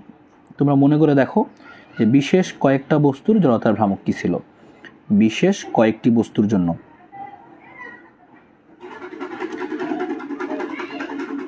বিশেষ কয়েকটা বস্তুর জন্য তোমরা কী কী শিখছিলা? বিশেষ কয়েকটা বস্তুর জন্য তোমরা শিখছিলে এরকম যে একটা সুষম দণ্ড যদি থাকে, সেই সুষম দণ্ডের চারপাশের অক্ষের সাপেক্ষে অথবা যদি এই প্রান্তের অক্ষের সাপেক্ষে ঘুরতে থাকে, বা সুষম দণ্ডটার এই মাঝখানের অক্ষের সাপেক্ষে ঘুরতে থাকে, সেই ক্ষেত্রগুলোতে জড়তার ভ্রামক কী হইতো? কয়েকটা আমি বলে দিচ্ছি, তোমরা একটু দ্রুত দেখো। সুষম দণ্ডের এই ভর কেন্দ্রগামী অক্ষের সাপেক্ষে যদি ঘুরে, সেই ক্ষেত্রে জড়তার ভ্রামক তোমরা কি মুখস্থ করছিলা? ml²/12। যদি প্রান্তগামী অক্ষের সাপেক্ষে ঘুরে, সেই ক্ষেত্রে কী হয়েছিল? ml²/3। তাহলে তোমাকে কিন্তু এগুলো সরাসরি মনে রাখতে হবে। তোমরা দেখবা তোমাদের একটা ছক করা আছে, দণ্ডের সুষম দণ্ডের মাঝখান দিয়ে ঘুরলে ml²/12, আর প্রান্তগামী অক্ষের সাপেক্ষে ঘুরলে কী হবে? ml²/3। আচ্ছা, ভালো। এই দণ্ডর পরে আমাদের কি ছিল? চাকতি ছিল। যে কোনো একটা চাকতি যদি থাকতো, সেই চাকতি যদি ভর কেন্দ্রগামী অক্ষের সাপেক্ষে ঘুরতো, তো সেই ক্ষেত্রে জড়তার ভ্রামক কী হইতো? হয়তো mr²/2। যদি সিলিন্ডার থাকতো, আমাদের সিলিন্ডারের ভর কেন্দ্রগামী অক্ষের সাপেক্ষে ঘুরলেও কী হইতো? mr²/2। তারপর ছিল ফাঁপা গোলক, নিরেট গোলক, সেগুলো মনে রাখতে পারো। ফাঁপা গোলক ছিল আমাদের, ফাঁপা গোলক। তো ফাঁপা গোলক যদি বলতো, সেক্ষেত্রে জড়তার ভ্রামক কী হইতো আমাদের? 2/3 mr² হইতো। আর আরেকটা ছিল আমাদের নিরেট গোলক, সেটা কি ছিল? 2/5 mr² ছিল আমাদের। তাহলে আমাদের এই যে ফাঁপা গোলক, নিরেট গোলক, এই যে 2/3, 2/5, এগুলো আমরা একটু মনে রাখবো আমরা, আর কি। তো ফাঁপা গোলক, নিরেটগুলো আমাদের পরীক্ষা আসতেও পারে, বা যদি আসে তাহলে আমরা সেগুলো দিয়ে কাজ করবো। তো একটু আমরা মনে রাখবো ছোটো করে জিনিসগুলো। ফাঁপা গোলক, নিরেটগুলোর ক্ষেত্রে তুমি এভাবে মনে রাখতে পারো যে ফাঁপা গোলক যেহেতু কম, তাহলে এটার মধ্যে 3 আসবে, আর নিরেটগুলোকে এটা কী আসবে? 5 আসবে, 2/5 mr²। ওকে, তাহলে ফাঁপা গোলক, নিরেট গোলক এবং হচ্ছে এই বিশেষ কয়েকটা বস্তু যতভাবে যে আমাদের বই শখ করা ছিল, সেগুলো আমরা মনে রাখবো সরাসরি। এর মধ্যে আরও কিছু ছোটোখাটো ফর্মুলা আছে যেগুলো পরীক্ষায় আসে। এমসিকিউর জন্য, যেমন হচ্ছে কৌণিক ভরবেগ, এবং এগুলোর একক মাত্রা সব মুখস্থ রাখবা। এবার ছিল কৌণিক ভরবেগ সমান সমান কি লেখা যেত, এল সমান সমান কৌণিক ভরবেগ লিখে দিচ্ছি আমি, কৌণিক ভরবেগ। তো কৌণিক ভরবেগ এল সমান সমান লেখা যেত আমাদের আই ওমেগা, এল সমান সমান লেখা যেত হচ্ছে আমাদের এম আর স্কোয়ার, আই মানে তো এম আর স্কোয়ার, সাথে omega, M R square omega. এল সমান সমান আরও লেখা যায় এম ভি আর, এল সমান সমান আরও লেখা যায় আর ক্রস পি। আর মানে তো আমাদের ব্যাসার্ধ, আর পি মানে কি ভরবেগ। তাহলে ব্যাসার্ধ ভেক্টরকে ভরবেগ দিয়ে গুণ করলে পাওয়া যাবে কৌণিক ভরবেগ। এগুলো সবই কিন্তু এল, সবই এল, কৌণিক ভরবেগ। আর আর ক্রস পিকে লেখা যায় কি, আর পি সাইন থিটা লেখা যায়। পি মানে ভরবেগ, এটা মনে রাখতে পারো। তাহলে এইটুকু আমরা সরাসরি মনে রাখবো, এইটুকু জিনিস। এবং হচ্ছে আমরা আর কি মনে রাখতে পারি এখান থেকে, আর একটা কথা যেটা মনে রাখবো, আর একটা কথা মনে রাখবো সেরকম আমরা, যে I1 ওমেগা 1 সমান সমান I2 ওমেগা 2, এই একটা জিনিস। এটা কী লিখলাম, এটা লিখলাম হচ্ছে আমাদের কৌণিক ভরবেগটা সংরক্ষিত হয়। আমাদের হচ্ছে আমরা যেমন লিখতাম M1 E1 যোগ M2 U2 সমান M1 V1 যোগ M2 V2, তেমনিভাবে এটা তো ভরবেগ ছিল, এটা হচ্ছে কৌণিক ভরবেগ। কোনো একটা বস্তু যখন একটা অক্ষকে বা কোনো একটা বস্তুকে কেন্দ্র করে ঘুরতে থাকবে, যেহেতু সে ঘুরতেছে তার একটা কৌণিক ভরবেগ থাকবে। সেই কৌণিক ভরবেগ কী হবে, এল সমান আই ওমেগা বা এম আর স্কোয়ার ওমেগা বা এম ভি আর বা আর ক্রস পি। সৃজনশীলে আসলে এটা দিয়ে আসবে যে এই যে আর ভেক্টর দেওয়া, পি ভেক্টর দেওয়া, কৌণিক ভরবেগ বের করো, তাহলে ক্রস গুণ করে দিবা ভেক্টর নিয়ম অনুসারে। আর এটা যে লিখলাম, এটা লিখছিলাম মানে কি, যে I1 ওমেগা 1, অর্থাৎ আগে যে কৌণিক ভরবেগ ছিল পরেও কোনো কিছু চেঞ্জ করলেও কৌণিক ভরবেগ সেম থাকে। ওই যে নর্তকীর অঙ্ক আছে না, যে হাত প্রথমে সোজা করে থাকে, পরে হাত আবার চাপাই ফেলে, যাই হোক কি থাকবে, এই যে এই জিনিসটা মেনটেন হবে, কৌণিক ভরবেগটা সংরক্ষিত হবে, অর্থাৎ I1 ওমেগা 1 সমান I2 ওমেগা 2। এই কথাটুকু তুমি মনে রাখতে পারো। কিন্তু কৌণিক ভরবেগ থেকে তুমি এইটুকু যদি মনে রাখো, আচ্ছা এগুলো একটু সূত্র তুমি মনে রাখে তেমন কষ্ট না, তুমি একটা মনে রাখবার, অন্যগুলো তুমি মনে করো এইভাবে আই ওমেগা, আর আই ওমেগা তো এম আর স্কোয়ার জানতা, তো এটা মুখস্থ করতে হলো না তাইলে। আর এম ভি আর তুমি স্পেশালি মনে রাখতে পারো, তাইলে তোমার হয়ে যাবে। এগুলো দিয়ে পরীক্ষা এমসিকিউতে আসে। এবং তবে এটা ঠিক আসলে অনেকগুলো ছোটো সূত্র, অনেকগুলা এই চ্যাপ্টারটার মধ্যে ছোটো সূত্র অনেকগুলা অন্যান্য চ্যাপ্টারের তুলনায়, এটা ঠিক কথা। কৌণিক ভরবেগের পরে আমাদের ছিল হচ্ছে টর্ক। আর টর্ক তো তোমরা জানো যে যেটা প্রয়োগ করলে কোনো বস্তুর মধ্যে ঘূর্ণন প্রবণতা সৃষ্টি হয়, সেটা হচ্ছে টর্ক। এবং সেই টর্ককে আমরা টাও দ্বারা প্রকাশ করতাম। টর্ক সমান কী লেখা যাইতো, টর্ক সমান লিখতাম টাও সমান সমান আই আলফা, যেখানে আই মানে জড়তার ভ্রামক, আলফা মানে কি, আলফা পরিচয়টা বলে দিই, কারণ অনেকেই নাও জানতে পারো। আলফা মানে হচ্ছে কৌণিক ত্বরণ, মানে সবাই জানা জিনিসটা, কৌণিক ত্বরণ। এবার টাও সমান সমান আই আলফা, কৌণিক ত্বরণ, তাইলে হচ্ছে আমাদের আমরা এই টাও সমান আর কি লিখতে পারি, এই আয়ের পরিবর্তে লেখা যায় এম আর স্কোয়ার, সাথে আলফা আছেই, তাহলে এম আর স্কোয়ার আলফা হইতে পারে। তারপরে হচ্ছে টাও সমান আই আলফা, টাও সমান এম আর স্কোয়ার আলফা, আরও লেখা যায় টাও সমান সমান এরকম লেখা যায় যে ক্রস দিয়েও লেখা যাবে, তবে এই ক্ষেত্রে হবে আর ক্রস গুণ দিয়ে এফ। এফ মানে ছিল বল, ওই বলকে আমরা ব্যাসার্ধ ভেক্টরের সাথে ক্রস গুণ যদি করি, অবশ্যই আরকে আগে রাখতে হবে, তাহলে কিন্তু তুমি আবার টর্ক। তাছাড়াও তুমি লিখতে পারবা কি, আর এফ থেকে লেখা যাবে আর এফ সাইন থিটা, ক্রস গুণ থাকলে সাইন থিটা লেখা যায়। এবং এইটুকুর মধ্যে এগুলো দিয়ে কিন্তু পরীক্ষায় হুবহু এমসিকিউ চলে আসবে ডিরেক্ট। একক মনে রাখতে পারো, টর্কের একক হচ্ছে নিউটন মিটার, ঠিক আছে। আর এককগুলো তুমি মনে রাখতে পারো বই থেকে। একক মাত্রা মাস্ট, সবগুলোর জন্য একক মাত্রা মাস্ট। তুমি এই সবগুলো টাইপ যদি ভালো করে পারতে চাও, তাহলে তোমার একক এবং মাত্রা হচ্ছে মাস্ট। একক এবং মাত্রা অবশ্যই ভালো করে জানতে হবে। এইটুকু শুধু তুমি জেনে ফেললা, এই ছোটো সূত্রগুলো এখান থেকে ছিল, কৌণিক ভরবেগ, টর্ক। এবং আরও একটা ছোট্ট সূত্রের পোর্শন আছে, তারপরে আমরা আরও কয়েকটা হচ্ছে এমসিকিউ দেখবো। এখান থেকে আমরা আরও কয়েকটা এমসিকিউ দেখবো। আরও কয়েকটা এমসিকিউ দেখার আগে আমরা আরেকটা পোর্শন ছিল আমাদের, সেটা আমরা দেখে ফেলি। কেন্দ্রমুখী ত্বরণ, এই কথাটা মনে রাখবা। কেন্দ্রমুখী ত্বরণ, কেন্দ্রমুখী বল, এইটুকু আমরা একটু দেখি। কেন্দ্রমুখী ত্বরণ এটা আমাদের এমসিকিউ বেশ থাকে, এই কেন্দ্রমুখী পার্টটা। তাহলে কেন্দ্রমুখী পার্টটা কী কী এমসিকিউ থাকে আমাদের? কেন্দ্রমুখী ত্বরণ ছিল কি, কেন্দ্রমুখী ত্বরণ ছিল এসি সমান সমান ভি স্কোয়ার বাই আর। এই ভি মানে ছিল রৈখিক বেগ, আর আর মানে তো ব্যাসার্ধ। অথবা কৌণিক বেগ দিয়ে লেখলে লেখা যেত ওমেগা স্কোয়ার গুণ আর। ওমেগা মানে কৌণিক বেগ, আর এই ওমেগার মান যদি না থাকে, যদি আমাদের এই ওমেগার মানটা না থাকে, ওমেগার মানটা যদি আমাদের না থাকে, তাহলে সেই ক্ষেত্রে আমরা ওমেগা কেমনে বের করছিলাম, ওই যে আগের নিয়ম 2π/t, তারপর হচ্ছে আমাদের 2πn/ ছোটো হাতের টি, আর 2πf, ওই আগের সূত্রে ওমেগা লিখতে পারবো। তাছাড়া আমাদের আছে কেন্দ্রমুখী বল, আমরা সবাই জানি এফসি। কেন্দ্রমুখী বলটা তো সবারই মুখস্থ। কেন্দ্রমুখী বলটা কী হবে, mv² বাই আর। অথবা হচ্ছে এম ওমেগা স্কোয়ার গুণ আর, এই জিনিসটা ছিল কিন্তু আমাদের, আমরা সেটা মনে রাখতে পারি। কেন্দ্রমুখী বল এম ভি স্কোয়ার বাই আর বা এম ওমেগা স্কোয়ার। সব থেকে বেশি যে অবজেক্টিভ আসে বলে যে একটা সুতায় বেঁধে 10 গ্রাম বা 100 গ্রাম ভর একটা বস্তুকে আমরা কী করতেছি, ঘুরাইতেছি, সুতায় বেঁধে ঘুরাইতেছি, সুতায় বেঁধে আমরা ঘুরাইতে থাকি, তাহলে জিজ্ঞেস করে যে এখানে কেন্দ্রমুখী বল কত, সুতার টান কত, এগুলো জিজ্ঞেস করে। সুতার টান মানে তুমি এটাই বের করবা যে কেন্দ্রমুখী বলে বের করবা, নর্মালটা জিজ্ঞেস করে। এখানে যদি বলে একটি বস্তুকে একটি সুতায় বেঁধে আমি ঘোরাচ্ছি, সুতার টান কত, মানে এই কেন্দ্রমুখী বলটা বের করবা। এম ভি স্কোয়ার বাই আর বা এম ওমেগা স্কোয়ার আর সব মান দেওয়া থাকবে, ওমেগা মান না থাকলে তো বলে দিলাম কী করবো আমরা, এইটুকু ব্যবহার করব। তো এগুলো কিন্তু আমাদের ছিল এই চ্যাপ্টারের ছোটোখাটো জিনিসগুলো, যেগুলোর সাহায্যে কিন্তু আমাদের প্রশ্ন পরীক্ষা আসতো। আর একটু ছোট্ট জিনিসও ছিল কিন্তু ব্যাংকিং কোণের ব্যাপারটাও একটু যদি না বলি নয়, সেটা একটু বলে দিই। ব্যাংকিং কোণ তোমরা শিখছিলা কি, ব্যাংকিং কোণ শিখছিলা টেন থিটা সমান কী ছিল, ভি স্কোয়ার বাই আর জি। তোমরা একটা শিখছিলা সাইন থিটা সমান সমান এইচ বাই এক্স। ব্যাংকিং কোণের এইটুকু দিয়ে কিন্তু আমাদের সিকিউ চলে আসতে পারতো। থিটা মানে ব্যাংকিং কোণ, ভি মানে ওই গাড়িটা সর্বোচ্চ কত বেগে চললে অ্যাক্সিডেন্ট হবে না সেই ভি, সেই বেগ। আর মানে হচ্ছে ব্যাসার্ধ, রাস্তার বাঁকের ব্যাসার্ধ, যেহেতু 9.8 জানো। এইচ মানে ছিল কি রাস্তার এক প্রান্ত থেকে আরেক প্রান্তের উচ্চতা, আর এক্স ছিল হচ্ছে রাস্তার প্রস্থ। এই ছিল আমাদের এখানকার টোটাল জিনিস যেগুলো পরীক্ষায় বিভিন্ন সময় আসতে পারতো।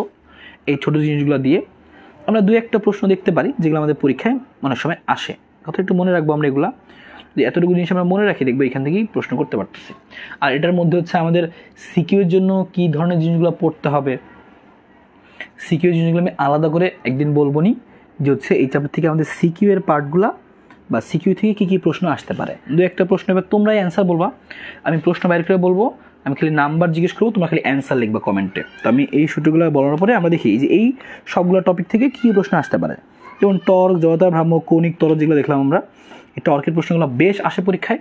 তোমরা অ্যান্সার বলবা, এবার তোমরা অ্যান্সার বলবা। তাহলে তোমরা বলা শুরু করো, 121 থেকে শুরু করো, সবাই 121 বলো। 121 কীভাবে করো বলো, মাত্র যে আমরা করলাম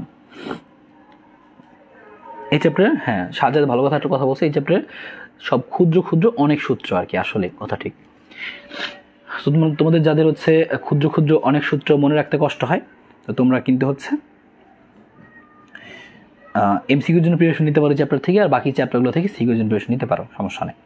আর কেউ যদি চ্যাপ্টার ভালো পেরে থাকো তো প্রিপারেশন নিবা সৃজনশীলের জন্য, অনেকগুলো সূত্র হলেও তুমি করতে পারবা ইজিলি। 121-এর অ্যান্সার সবাই কমেন্টে লেখো। হ্যাঁ, অনেক বছর 6 পেজ সূত্র লিখে ফেললাম। হ্যাঁ, এই চ্যাপ্টার খালি সূত্রই, ছোটো হলেও অনেক সূত্র, টর্কের কতগুলো সূত্র, কৌণিক ভরের কত সূত্র, যাই হোক। এবার দেখো, তোমরা যারা হচ্ছে ছোটো ছোটো সূত্র অনেক মনে রাখতে পারো না, তারা এটা হচ্ছে এমসিকিউর জন্য প্রিপারেশন নাও, যতটুকু দেখাইলাম তাইলেই হবে। আর তাছাড়া তুমি যারা আগেই পড়ছো পারো, তারা সিকিউ সহ অ্যান্সার করতে পারো, কোনো সমস্যা নেই। দেখো 121 নম্বর অ্যান্সারটা সবাই বলো, কমেন্টে লেখো। জাহিদ হাসান বলছে 121। খেয়াল করে দেখো প্রশ্ন কী বলছে, একটি চাকার ভর ও ব্যাসার্ধ যথাক্রমে এত কেজি এত মিটার, চাকাটিতে এত কৌণিক ত্বরণ সৃষ্টি করতে টর্ক কত। একটু আগে আমরা দেখলাম টর্কের সূত্র, টাও সমান সমান M R square alpha. M এর মান দেওয়া, বলছে হচ্ছে ব্যাসার্ধ 2 মিটার, সেটাও দেওয়া, আর আলফার মান দেওয়া, সবই মানে দেওয়া। টাও সমান আই আলফা বা এম আর স্কোয়ার আলফা জানতাম, সব মান দেওয়া, মান বসালি শেষ। নিউটন মিটার এককও জানি, সহজ। এগুলো সহজ প্রশ্ন আসবে এখান থেকে। ঢাকা বোর্ড হলে তো সেম প্রশ্ন আসছিল, দেখো বলছে এত কেজি হচ্ছে ভর, ব্যাসার্ধ হচ্ছে এত, মিটার বানিয়ে নিব, আর বলছে এত ত্বরণ সৃষ্টি করতে চাই, সেম প্রশ্ন, সেম। তাহলে স্কিপ করে দিই আমরা। 123 দেখো সেম প্রশ্ন হবে, বলছে একটি চাকার জড়তার ভ্রামক 10, আই বলে দিছে, আর এত ত্বরণ সৃষ্টি করতে চাই টর্ক কত। তাহলে টাও সমান আই আলফা তো শিখছিলাম আমরা নাকি, তাহলে আই বসালাম, আলফা বসালাম, শেষ। এই জন্যই সূত্রগুলো আমি আগে একটু মনে করে দিলাম, কারণ এই টাইপগুলো কী হয়, ডিরেক্ট সূত্র জানলে তুমি সবগুলো অঙ্ক করতে পারবা, তাহলে জাস্ট কষ্ট করে এটুকুই মনে রাখতে হবে, আহামরি তেমন কোনো প্যাচ দেয় না এখান থেকে। আচ্ছা, তারপরে তোমরা দেখতে পারো আর কোনটা দেখতে পারো, একটু আরও দেখতে পারো হচ্ছে এই যেটা দেখো, যে সরকারি শাহ সুলতান কলেজ বগুড়া। তো বগুড়ার আমরা একটা প্রশ্ন দেখি, সমকৌণিক বেগে ঘূর্ণনরত কোনো বস্তুর চক্রগতির ব্যাসার্ধ দ্বিগুণ হলে টর্ক কত গুণ হবে। বলছে যে তোমার চক্রগতির ব্যাসার্ধ যদি দ্বিগুণ হয়, তা তুমি খেয়াল করো যে তুমি জানতা কি সূত্র, টাও সমান সমান এম আর স্কোয়ার আলফা। চক্রগতির ব্যাসার্ধ মানে কে হবে, একই কথা, বা আর লিখতে পারো, সমস্যা নেই আপাতত। টাও এর সাথে আর এর সম্পর্ক কি দেখতে পাইছো, সমানুপাতিক এবং কি বর্গের সমানুপাতিক। ওরা বলছে তুমি এই আর কে, এই ব্যাসার্ধকে দ্বিগুণ করো, তাহলে সেই টাও কত গুণ হবে। এটাকে দ্বিগুণ করলে স্কোয়ার আছে, তার মানে কয় গুণ হয়ে যাবে, 4 গুণ হয়ে যাবে, তাহলে অ্যান্সার হচ্ছে 4। তাহলে তুমি এভাবে করে ফেলতে পারবা। তাহলে কী হবে, টাও সমানুপাতিক আলফা বা টাও সমানুপাতিক আর স্কোয়ার ছিল, তাহলে দ্বিগুণ করলে 4 গুণ হয়ে যাবে, তাহলে 4 গুণ হবে, অ্যান্সার হবে কত, 4 গুণ। তাহলে এই ধরনের প্রশ্নগুলো তুমি কী করবা, যে হচ্ছে সূত্র থেকে বের করার চেষ্টা করবা আর কি। হ্যাঁ, মারিয়া ইয়াসমিন বলছে হচ্ছে 4 গুণ হবে, তাহরিমা বলছে হচ্ছে 4 হবে। হ্যাঁ, জানা বলছে ভাই এখন সব আয়ত্তে সালাম দিলে, হ্যাঁ তুমি জাস্ট এইগুলো সূত্রগুলো একটু জানা থাকলে তুমি এখান থেকে এমসিকিউগুলো নিজেই করে ফেলতে পারবা, কোনো সমস্যা নাই। আচ্ছা, এইটা আমাদের একটা জিনিস ছিল এখান থেকে। এছাড়াও আমরা দেখি আরও 2-1টা সূত্র দেখতে পারি এখান থেকে। তবে আমরা কিন্তু যে অনেকগুলো ক্ষুদ্র ক্ষুদ্র সূত্র পাইলাম, এর মধ্যে কিন্তু চাইলে আমরা আরও সূত্র অ্যাড করতে পারি। সূত্রই অ্যাড করে দিই, কারণ সূত্র অ্যাড করলে তো হচ্ছে অঙ্ক যাই হোক তুমি করতে পারবা। দেখো এখানে আমরা যে এল লিখছিলাম না, এলের কিন্তু আরও একটা সূত্র লেখা যায়। এর সময় কী লেখা যায় বলো তো, কৌণিক ভরবেগ ছিল না, বা হচ্ছে টর্ক যে ছিল, সেই কৌণিক ভরবেগ এবং টর্কেগুলোর মধ্যে তুমি কিন্তু এভাবেও লিখতে পারবা। এই যে আই ওমেগা ছিল না, তুমি আয়ের জায়গায় আই লিখলা, আর ওমেগার জায়গায় লেখা যাবে হচ্ছে এরকম ডি থিটা বাই ডিটি, মানে কৌণিক সরণ। থিটা মানে কি, কৌণিক সরণ। তাহলে কৌণিক সরণের পরিবর্তনের হারকে কি বলে, কৌণিক বেগ বলে। তাহলে আমরা এটাও লিখতে পারি। তুমি এখান থেকে এই ডিফারেন্সিয়েশন দিয়েও মনে রাখতে পারো যদি প্রয়োজন হয় আমাদের অনেক সময়। আবার এই টাওয়েরটা আমরা শিখছিলাম কি, আই আলফা শিখছিলাম না, তো টাও সমান আমরা আর একটা লিখতে পারি, আই তো আই, আর আলফাকে লেখা যাবে কি, ডি ওমেগা বাই ডিটি। কারণ আলফা মানে কৌণিক ত্বরণ, ত্বরণ মানে কী ছিল, কৌণিক বেগের পরিবর্তনের হার মানে ত্বরণ, তাহলে সেটা। আচ্ছা ওকে, তাহলে আমাদের হচ্ছে এইগুলো কিন্তু অ্যাড হইতে পারে এখানে, তো এটাও বলে দিলাম আমরা, ঠিক আছে। এবং তোমরা আরেকটা জিনিস দেখো, এটা কুমিল্লা বোর্ড 21-এ আসছিল লেটেস্ট প্রশ্ন। আমরা এই 118 নাম্বার দেখি, টর্ক থেকে দিয়েছে। বলছে চিত্রে এবি বস্তুটি ওকে কেন্দ্র করে XY অক্ষের চতুর্দিকে ঘুরতে পারে। তাহলে এবি বস্তুটি XY এর চারদিকে ঘুরতে পারে। এখন জিজ্ঞেস করছে কোনটা কোনটা সঠিক। এখন টাও সমান সমান আর ক্রস এফ, এটা আমরা সরাসরি জানছি।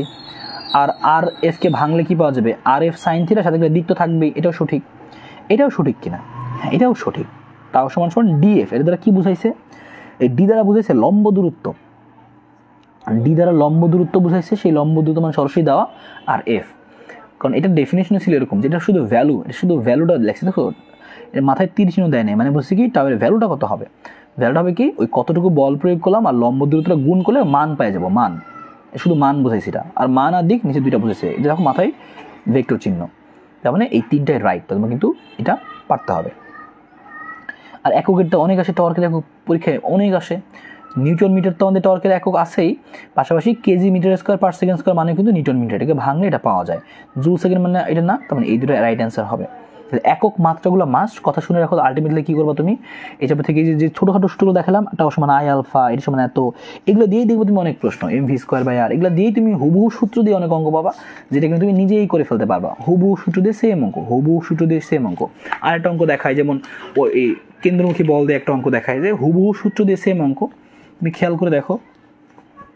তার আগে 134 নাম্বারটা দেখি, যেটা কমন প্রশ্ন, তোমরা জানো কেন্দ্রমুখী বল দ্বারা কৃতকাজ কত হয়, 0 হয়, আমরা জানি। আমরা এই একটা প্রশ্ন দেখি, শুধু টান জিজ্ঞেস করছে, এইটাগুলো গ নম্বরেও দিয়ে দেয় অনেক সময়। 0.15 কেজি ভরের একটি পাথর খণ্ডকে এত মিটার লম্বা সুতায় এক প্রান্ত বেঁধে বৃত্তাকারে প্রতি মিনিটে 90 বার ঘোরালে সুতার টান কত। এবার সুতার টান আগে বলছি, সুতার টান বলে তুমি কী করবা, কেন্দ্রমুখী বল বের করবা। তুমি কি শিখছিলাম যে MV স্কোয়ার বাই আর বা M ওমেগা স্কোয়ার আর। এম এর মান তোমাকে বলে দিচ্ছে 0.15 কেজি, ওমেগার মান তোমাকে বলে না, তাহলে বের করবা 2πn/t, প্রতি মিনিটে 90 বার ঘোরায়, এন এর মান 90, আর টি প্রতি মিনিটে মানে কি 60 সেকেন্ডে। আর আমরা কী করবো, স্কোয়ার আছে, স্কোয়ার দিলাম, আর কি বলছিল কত মিটার লম্বা, বলছিল 0.7 মিটার লম্বা। তাহলে দেখো ডিরেক্ট ফর্মুলা না, আমরা কি কোনো কিছু করতেছে, ডিরেক্ট ফর্মুলা। তো ডিরেক্ট ফর্মুলা ব্যবহার করে তুমি করে ফেলতে পারবে এই ধরনের অঙ্কগুলো, MCQ যেগুলো আসে এগুলো ডিরেক্ট ফর্মুলা বের করে করা যায়। তো আমরা এই ধরনের অঙ্কগুলো ইনশাল্লাহ পারবো, তোমরা এগুলো একটু করতে পারো, এই জিনিসগুলো তোমরা একটু মনে রাখতে পারো এখান থেকে, তাহলে ঘটনা ক্লিয়ার হয়ে যাবে। তো তোমরা সবাই বুঝতে পারছো কিনা এতক্ষণ পর্যন্ত, একটু কমেন্টে জানাও যে এতক্ষণকার জিনিসগুলো তোমরা একটু বুঝতে পারছো কিনা, ক্লিয়ার কিনা। তো তোমাদের কমেন্টে একটু দেখি, তাইলে হয়ে যাবে। আচ্ছা, তোমরা সবাই একটু বলো যে এতটুকু জিনিস বুঝতে পারছো কিনা। এবং তোমাদের যেহেতু আমাদের ক্লাসের আমরা মোটামুটি শেষের দিকে, তোমরা একটু কমেন্টে জানাও যে তোমাদের কার কার পড়ালেখার কী অবস্থা, তোমরা কীরকম পড়ালেখা করতেছো, কার কী ধরনের সমস্যা হচ্ছে, একটু কথাবার্তা আমরা বলে রাখি, তারপর হচ্ছে আমরা শেষ করব। তো একটু জানাও যে তোমাদের আসলে কার কোথায় কী সমস্যা পড়ালেখা করতে, কার কোথায় কী ধরনের সমস্যা হচ্ছে। হ্যাঁ, তাহারিমা, তারপর হচ্ছে তন্নি শুরু থেকেই ছিল, তাহারিমাও দেখলাম শুরু থেকে ছিল, সাজ্জাদ, জান্নাত, হ্যাঁ সবাই বলছে জি ভাই ক্লিয়ার। মাসুম মিলে প্রথম থেকে ছিল, হ্যাঁ তরুকেও প্রথম থেকে দেখতে পেলাম। তরু বলছে হচ্ছে ভাই আর একটু বলেন, নেটের সমস্যা ছিল। বললাম যে হচ্ছে কী বললাম জানি, ভুলেই তো গেছি কী বলছি। যাই হোক, ওটা যেহেতু ভুলে গেছি তার মানে এটা দরকার নাই। আচ্ছা, সাবিহা, তারপর হচ্ছে মিজানুর রহমান, ওকে। তার মানে বুঝতে পারলাই যে আপনার সামারিটা কী আসলে, যে তুমি যদি এমসিকিউ অ্যান্সার করতে চাও, যতগুলো সূত্র আছে সবগুলো তোমাকে মনে রাখতে হবে, ছোটোখাটো সূত্রগুলো, মানে এই সবগুলো দিয়েই তোমার এমসিকিউ চলে আসতে পারে। আর এই যে তোমার জন্য আপাতত তুমি যদি এখান থেকে এমসিকিউ সবগুলো পারতে চাও, একক মাত্রাগুলো ভালো করে দেখবে এই চ্যাপ্টার থেকে, আর ওই লাস্টের টর্ক, কণিক ভরবেগ, ওগুলোর সূত্রগুলো ভালো করে দেখবা, কারণ ওই টর্ক, কণিক ভরবেগ ওগুলো দিয়ে পরীক্ষায় প্রচুর প্রশ্ন আসে, ওগুলো দিয়ে প্রচুর পরীক্ষায় প্রশ্ন আসবে। ওগুলো দিয়েই তুমি জাস্ট একটু প্র্যাকটিস করো, আজকে বাসায় প্র্যাকটিস করো, এবং তারপরে সমস্যা হলে আমাকে আবার জানাও, গ্রুপে পোস্ট দিয়ে যে ভাই সমস্যা হয়েছে বা নক দিয়ে জানাও, আমি আরও হেল্প করার চেষ্টা করবো নি। তো অনেকেই বলছো যে আলহামদুলিল্লাহ বুঝতে পারছি, মানে বলছে অনেক সুন্দর ক্লাস। আর ওকে, তোর বলছে শুরু থেকে ছিলাম ভাইয়া, হ্যাঁ ধ্রুব বলছে টু জেড, ওকে। তাহলে এই ছিল আমাদের এই চ্যাপ্টারটা জিনিসগুলা। আর হচ্ছে জাহিদ বলছে ম্যাথ ক্লাস আপলোড দিচ্ছেন কি? হ্যাঁ, ম্যাথ ক্লাস হচ্ছে রেকর্ড করা হয়েছে, ওটা তোমরা পাবা আর কি, এডিট শেষ হলে এটা পাবা আর কি। তো ম্যাথের কাজ অলরেডি শুরু হয়ে গেছে, টেনশন নেই, এডিট শেষ হলে তোমরা এটা পাই যাবা। আর বলছে জান্নাত বলছে হ্যাঁ ম্যাথ নিয়ে সমস্যা, যেটা বুঝলাম তোমাদের কমেন্ট দেখে আগেও, যে তোমাদের ম্যাথে অনেক সমস্যা, ম্যাথে তোমরা আসলে কম পড়াশোনা করছো। ম্যাথ আসলে কি, যে ফ্রি যেমন তুমি একদিনে বা 2 দিনে ক্লাস করে তুমি একদম সুন্দর একটা নিজের মতো করে পেয়ে যাচ্ছ, কিন্তু ম্যাথের মধ্যে কিন্তু দেখবা যে ম্যাথে কিন্তু অনেক প্রশ্ন, অনেক পড়া, অনেক কিছু, তো ম্যাথে কিন্তু সমস্যা হবেই। তো ম্যাথে তোমাকে প্রচুর সময় দিতে হবে।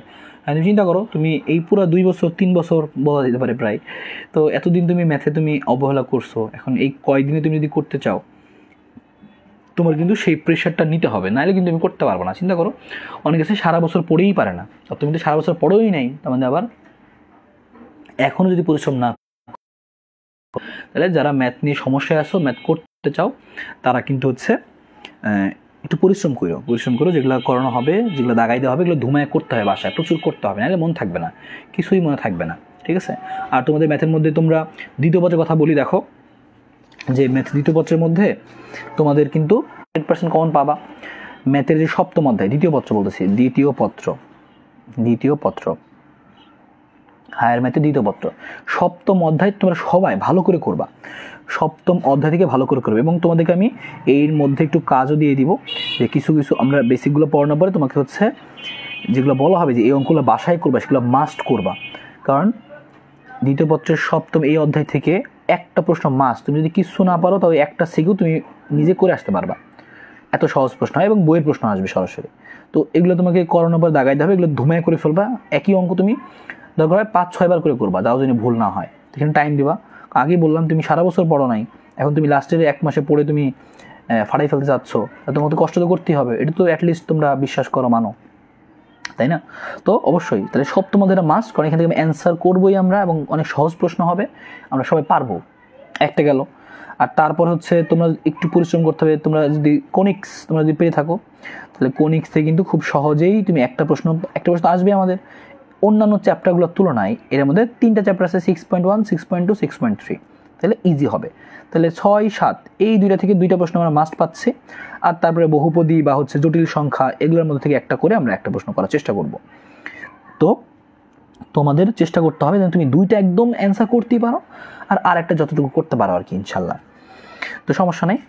আর হচ্ছে তারিনী বলছে ভাই সব ক্লাসে পুরো গাইডলাইন চাই, সমস্যা নেই, গাইডলাইন নিয়ে হচ্ছে আমরা দেখি একটা ভিডিও বানানোর চেষ্টা করবো ইনশাল্লাহ। হ্যাঁ, জুই বলছে আমি কৃষি নিয়েছি, ভালো বুঝতে ভাই, ম্যাথে ঝামেলা থেকে বেঁচে গেছে, তবে অ্যাডমিশনের সময় আবার তো যারা ম্যাথ নিচ্ছে তারা কিন্তু ম্যাথেগুলো তাদের প্রয়োজন হবে, যাই হোক সমস্যা নেই। তো তোমরা এতক্ষণ ক্লাসে ছিলে, সবাইকে ধন্যবাদ। আমাদের ম্যাথের ক্লাসগুলো আসতে থাকবে। এই সপ্তম অধ্যায়ের হচ্ছে একটা বেসিক ক্লাস অলরেডি রেকর্ড করা হয়েছে, তোমরা সেটা পেয়ে যাবা কাজ শেষ হলে, সমস্যা নেই, ভিডিও করা শেষ তোমরা পেয়ে যাবা, টেনশন নিও না। তো আমরা ম্যাথেরগুলো নিয়ে আসতেছি, দ্বিতীয় পত্র আমরা আগে দেখবো ম্যাথের, কারণ অনেকে বলছিল ভাই দ্বিতীয় পত্রের ম্যাথে বেশি সমস্যা, এবং হচ্ছে তোমরা হচ্ছে আচ্ছা, মাসুম বলছে ভাইয়া বিপরীত ত্রিকোণমিতিক ফাংশনের পার্ট 1 কই পাইনি। আচ্ছা, আমি তাহলে খুঁজে আবার লিঙ্কটা দিয়ে দিবনি, সমস্যা নাই, গ্রুপে একটু খুঁজে সময় করে বের করে দিবনি, সমস্যা নেই। ঠিক আছে, তোমরা এতক্ষণ ক্লাস ছিল, সবাইকে ধন্যবাদ। আশা করি তোমরা এই এমসিকিউ সিরিজের সবগুলো ক্লাস করতেছো। তোমরা এই গত দিনের সব এমসিকিউ ক্লাস করছো কিনা বা কারা কারা করছো একটু কমেন্টে জানাও। যে এখন পর্যন্ত যে আমাদের ডে 1 থেকে ডে 8 পর্যন্ত যে আমরা 8 অধ্যায় ক্লাস বা 8 অধ্যায় তো করিনি আমরা, মানে 6 অধ্যায় করে ফেলছি, একটা খালি ভেক্টর বাকি। ভেক্টর নেক্সট দিন পেয়ে যাবে, সমস্যা নাই। তো হচ্ছে তোমরা সব ক্লাসগুলো করছো কারা কারা, তারা একটু কমেন্টে জানাও যে ভাই সবগুলো ক্লাস করছি এবং তোমাদের সেটা কাজে লাগতেছে কিনা। কারণ তোমাদের জন্য কিন্তু ক্লাসগুলো, এবং তোমাদের জন্য সম্পূর্ণ ফ্রিতে কিন্তু আমরা ক্লাসগুলো করতেছি। তো তোমাদের উপকারে যদি আসে তাহলে আমাদের ভালোই লাগবে। হ্যাঁ, দুপুরে বলছে ভাই প্লেলিস্ট করে দেন, ওকে ঠিক আছে। আর হচ্ছে কেমিস্ট্রির মধ্যে কিন্তু দেখো, তোমরা যারা জানো না, তোমরা অনেকেই হয়তো বা এখনও জানো না, কেমিস্ট্রির মধ্যে কিন্তু আমরা অলরেডি দ্বিতীয় অধ্যায় প্রথম পত্রের মধ্যে দ্বিতীয় অধ্যায় ফুল যতটুকু করা আছে এটুকু করলেই তুমি এখানে 2টা প্রশ্ন কমন পাবা, আর 2টা না পারলেও একটা প্রশ্ন পাচ্ছই। তারপর চতুর্থ অধ্যায় আছে 2-4 রাসায়নিক পরিবর্তন, এখানেও 2টা টাইপের সৃজনশীল করানো আছে, যা যা আছে পুরাটার মধ্যে ওইখান থেকে তুমি কমন পাবা। আর 5 একটু বলে দিবনি, 2-4-5 এখান থেকে তুমি একটা, এখানে 2টা 4টা প্রশ্ন পাবা। এই 4টা থেকে 3টা সিকিউ অ্যান্সার করার চেষ্টা করবা পরীক্ষায়, 2 আর 4 থেকে শুধুমাত্র। আর তাও যদি না হয় তখন তুমি এই যে 5-এর যেটা আছে 5 নম্বরটা ব্যাকআপ হিসেবে রাখবা। ওই যে ভিনেগারের যে মানে সেই প্রস্তুতিটা, ব্যাখ্যাটা, ওটা আমি দরকার এক ক্লাসে বলে দিবনি, ভিনেগারেরটা, সমস্যা নেই। তাহলে তোমার এইটুকু 2-4-5 এইটুকু করলে তোমার ফার্স্ট পেপার এনাফ। আর তারপর তুমি তৃতীয় অধ্যায় যেটা আছে মৌলের পর্যাবৃত ধর্ম, তুমি এমসিকিউ পড়ে রাখবো, ধুমায় এমসিকিউ পড়ে রাখবো। এমসিকিউ অনেক প্রশ্ন আসবে এখান থেকে, এমসিকিউ ধুমায় এমসিকিউ পড়ে রাখবা। তাহলে 2-4-5 তুমি এখান থেকে ফলো করো। 2-4-এর সবগুলো ভিডিও করা আছে অলরেডি, তো 2-4-এর প্লে লিস্টও করা আছে তোমাদেরকে, আমি তো পোস্টও দিয়েছিলাম 2-4-এর লিঙ্কগুলো দিয়ে, সেটা তুমি দেখে ফেলতে পারো। আর হচ্ছে হ্যাঁ, পঞ্চম অধ্যায় ভিনেগার শুধু, হ্যাঁ ভিনেগারটা তোমরা যারা পারো বই থেকে পড়ে ফেলবো, নাহলে আমি একদিন একটা ক্লাসে বলে দেবো না। আর দ্বিতীয় পত্রের মধ্যে আমরা কি সিলেক্ট করছি, 1-3-4 একের সম্পূর্ণ ভিডিও করা আছে, তোমরা পেয়ে যাবা ইউটিউবে প্লে লিস্টে। 4-এর সম্পূর্ণ করা আছে, এবং 3-এর হচ্ছে পার্ট 1 করা আছে, পার্ট 2টা খালি করা নাই। পার্ট 2টা করে দেবো রিসেন্টলি, খুবই দ্রুত। তাহলে তোমার এই পুরোটা ক্লিয়ার। এবং 1-3-4 থেকে তুমি এখান থেকে 5টা প্রশ্ন কমন পাবা, এই 5টা থেকে 3টা সিকিউ তুমি অ্যান্সার করবা, শেষ। তোমার সিকিউ নিয়ে টেনশন শেষ, অবজেক্টিভগুলো করতে হবে। আর অবজেক্টিভ তোমরা ধারাবাহিকভাবে দিচ্ছি, ফিজিক্স প্রথম পত্রের সবগুলো শেষ। হ্যাঁ ভাইয়া বলছে ভাইয়া কেমিস্ট্রি কি আপনার ইউটিউব পেজে পাবো? হ্যাঁ, ইউটিউব চ্যানেলে পাবা, সমস্যা নেই। ইউটিউব চ্যানেলে সবগুলো ক্লাস আমাদের প্লেলিস্ট করা আছে, তো তোমরা হচ্ছে ইউটিউব থেকে দেখে নিবা। ইউটিউবে তুমি সার্চ করতে পারো দর্পণ একাডেমি লিখে, তুমি কিন্তু পেয়ে যাবা দর্পণ একাডেমি। এবং তোমরা তোমাদের বন্ধুদেরকেও চ্যানেলটা শেয়ার করতে পারো, কারণ অনেকেই যারা বিপদের মধ্যে আছে তাদের কিন্তু হেল্প হবে। বিশেষ করে তাদের জন্য হেল্প হবে যারা আগে পড়ে নেই, এই যে অল্প একটু পড়ে সিকিউ অ্যান্সার করতে যাচ্ছে, তাদের জন্য বিশেষ করে হেল্প হচ্ছে। তো তোমরা তাদেরকে জানাতে পারো। ঠিক আছে, এই ছিল কথাবার্তা। তাহলে পার্ট 2টা করে দিচ্ছি। তাহলে কেমিস্ট্রি সিকিউ নিয়ে কিন্তু কোনো টেনশন নাই, ফার্স্ট পেপার এবং হচ্ছে সেকেন্ড পেপার দুইটাই কিন্তু ক্লিয়ার। খালি শুধুমাত্র যারা জানে না, তোমরা সবাই যারা আছো সবাই একটা একটা করে পোস্ট দিয়ে সবাইকে বলে দিও যে আমাদের কিন্তু কেমিস্ট্রির প্লে লিস্ট আছে বা ফিজিক্সের প্লে লিস্ট আছে, তারা কিন্তু খেয়াল করে। কারণ অনেকেই ভাবে যে ক্লাসগুলো এখনও দেওয়া হয় না, কিন্তু ক্লাসগুলো কিন্তু অলরেডি দেওয়া আছে। এবং অনেকে একটা কথা বলে ভাই ওটা তো 21-এর ক্লাস, অনেকে 21-এর ক্লাস বলে। ভাই এখান থেকে কোনো কিছু চেঞ্জ করে নাই, 21-এর যে পড়াশোনা ছিল তোমার বই কি চেঞ্জ করছে না, ওই একই পড়াশোনা, ওই একই টপিকগুলো আসবে, তবে এক্সট্রা আমরা কিছু সিকিউ টু প্র্যাকটিস করাইতে পারি, হচ্ছে কাহিনী। আর শুধুমাত্র তোমাদের তাহলে বাকি থাকবে হচ্ছে হায়ার ম্যাথের সিকিউ। হায়ার ম্যাথের সিকিউ নিয়ে তোমরা টেনশনে আসো, তো দেখা যাক ইনশাল্লাহ, আমরা কাজ শুরু করতেছি, প্যারা নিও না। আমরা সপ্তম অধ্যায়ের হচ্ছে একটা আমি তোমাদের আগের একটা ক্লাস তোমাদেরকে শেয়ার করছি, আর একটা পার্ট 1ও শেয়ার করবো নি। আর এমনি নতুন ক্লাস কিন্তু রেকর্ড হয়েছে তোমার জন্য, স্পেশালি নতুন ক্লাস কিন্তু রেকর্ড হয়েছে এই হায়ার ম্যাথের জন্য আর কি। তো সমস্যা নেই, তো ঠিক আছে, তোমরা সবাই ভালো থাকো। এরপরে তোমাদের পরে আবার দেখা হচ্ছে ভেক্টর ক্লাস নিয়ে, কারণ আমাদের ফার্স্ট পেপারে ভেক্টর ক্লাসটা খালি বাকি, তাহলে পুরো ফার্স্ট পেপার শেষ। তোমরা পুরো ফার্স্ট পেপার শেষ হওয়ার পরে সবাই এই পার্ট 1 থেকে আমাদের এই ডে 9 পর্যন্ত নেক্সট ক্লাস যে হচ্ছে, তোমরা সবাই একটু রিভিউ জানিও গ্রুপে। কারণ তোমরা যখন গ্রুপে একটু কমেন্ট করে জানাও, তখন কি হয়, যখন সবাই একটু জানে যে আচ্ছা ক্লাস তো হচ্ছে, তখন তারা একটু দেখে। তারাও যারা অনেকে আছে কি তারা সমস্যার মধ্যে আছে, কিন্তু তারা জানেই না যে এই ক্লাসগুলো হচ্ছে, তাহলে তারাও জানতে পারবে। তো তোমরা অবশ্যই একটা করে পোস্ট দিও, একটা করে পোস্ট দিতে তো খুব বেশি কষ্ট হয় না। তুমি যে কোনো ক্লাসের যদি ক্লাসের নোট না করো তাও সমস্যা নাই, তুমি এমনিতেই পোস্ট দিতে পারো, বা যে কোনো ফটো দিয়ে বা হচ্ছে তোমার তুমি যে কোনো কিছু দিয়ে তুমি একটা পোস্ট দিয়ে ফেলতে পারো, ছোটো করে 2-3 লাইন লিখে একটা পোস্ট দিতে পারো। তো এতটুকু কাজ তোমরা করতেই পারো। কারণ এটা করলে আরও অন্যান্যরাও জানে যে না ক্লাসগুলো হচ্ছে। তো এইটুকু তোমাদের কাছ থেকে আশা করবো তোমরা সবাই, এবং তোমাদের যে কোনো জিনিস নিয়েই তোমরা পোস্ট দিতে পারো। তোমাদের জন্য গ্রুপ আমাদের একদম উন্মুক্ত। গ্রুপে দেখবো হচ্ছে তোমাদের যে কোনো সমস্যা বা তোমরা এই পড়াশোনা নিয়ে বা তোমাদের প্রয়োজনীয় যে কোনো কিছু নিয়ে তোমরা পোস্ট দিতে পারো, রিলেটেড পোস্ট দিতে পারো, সেটা তোমাদের জন্য কিন্তু অবশ্যই সবসময় গ্রুপে হচ্ছে মানে অ্যাপ্রুভ করা হয়, কোনো সমস্যা নেই। তো আমরা চাই যে আমরা সবাই মিলে একটা ফ্যামিলির মতো থাকতে পারি। এইচএসসি পরীক্ষা এবং সামনে আমাদের আবার অ্যাডমিশনও আছে, তো সেখানে তোমাদের সাথে আমি থাকবো ইনশাল্লাহ। আমি অ্যাডমিশনের কথা একদিনও এখনও তোমাদের বলি না কি জন্য, কারণ আপাতত সবার মাথায় এইচএসসির টেনশন, এখন অ্যাডমিশনের কথা এই জন্য বলতেছি না। কারণ আমরা আগে এই এইচএসটাকে কাভার করি, তারপরে আমরা অ্যাডমিশন নিয়ে কথাবার্তা বলবো, সমস্যা নেই, কোনো প্যারা নেই, ঠিক আছে। তো অ্যাডমিশনগুলোর সাথে দেখা হবে, প্যারা নেও না, টেনশন নেই। তো ঠিক আছে, সবাই ভালো থাকো, সুস্থ থাকো, সবার সাথে আবারও দেখা হচ্ছে সামনের ভেক্টর ক্লাসে।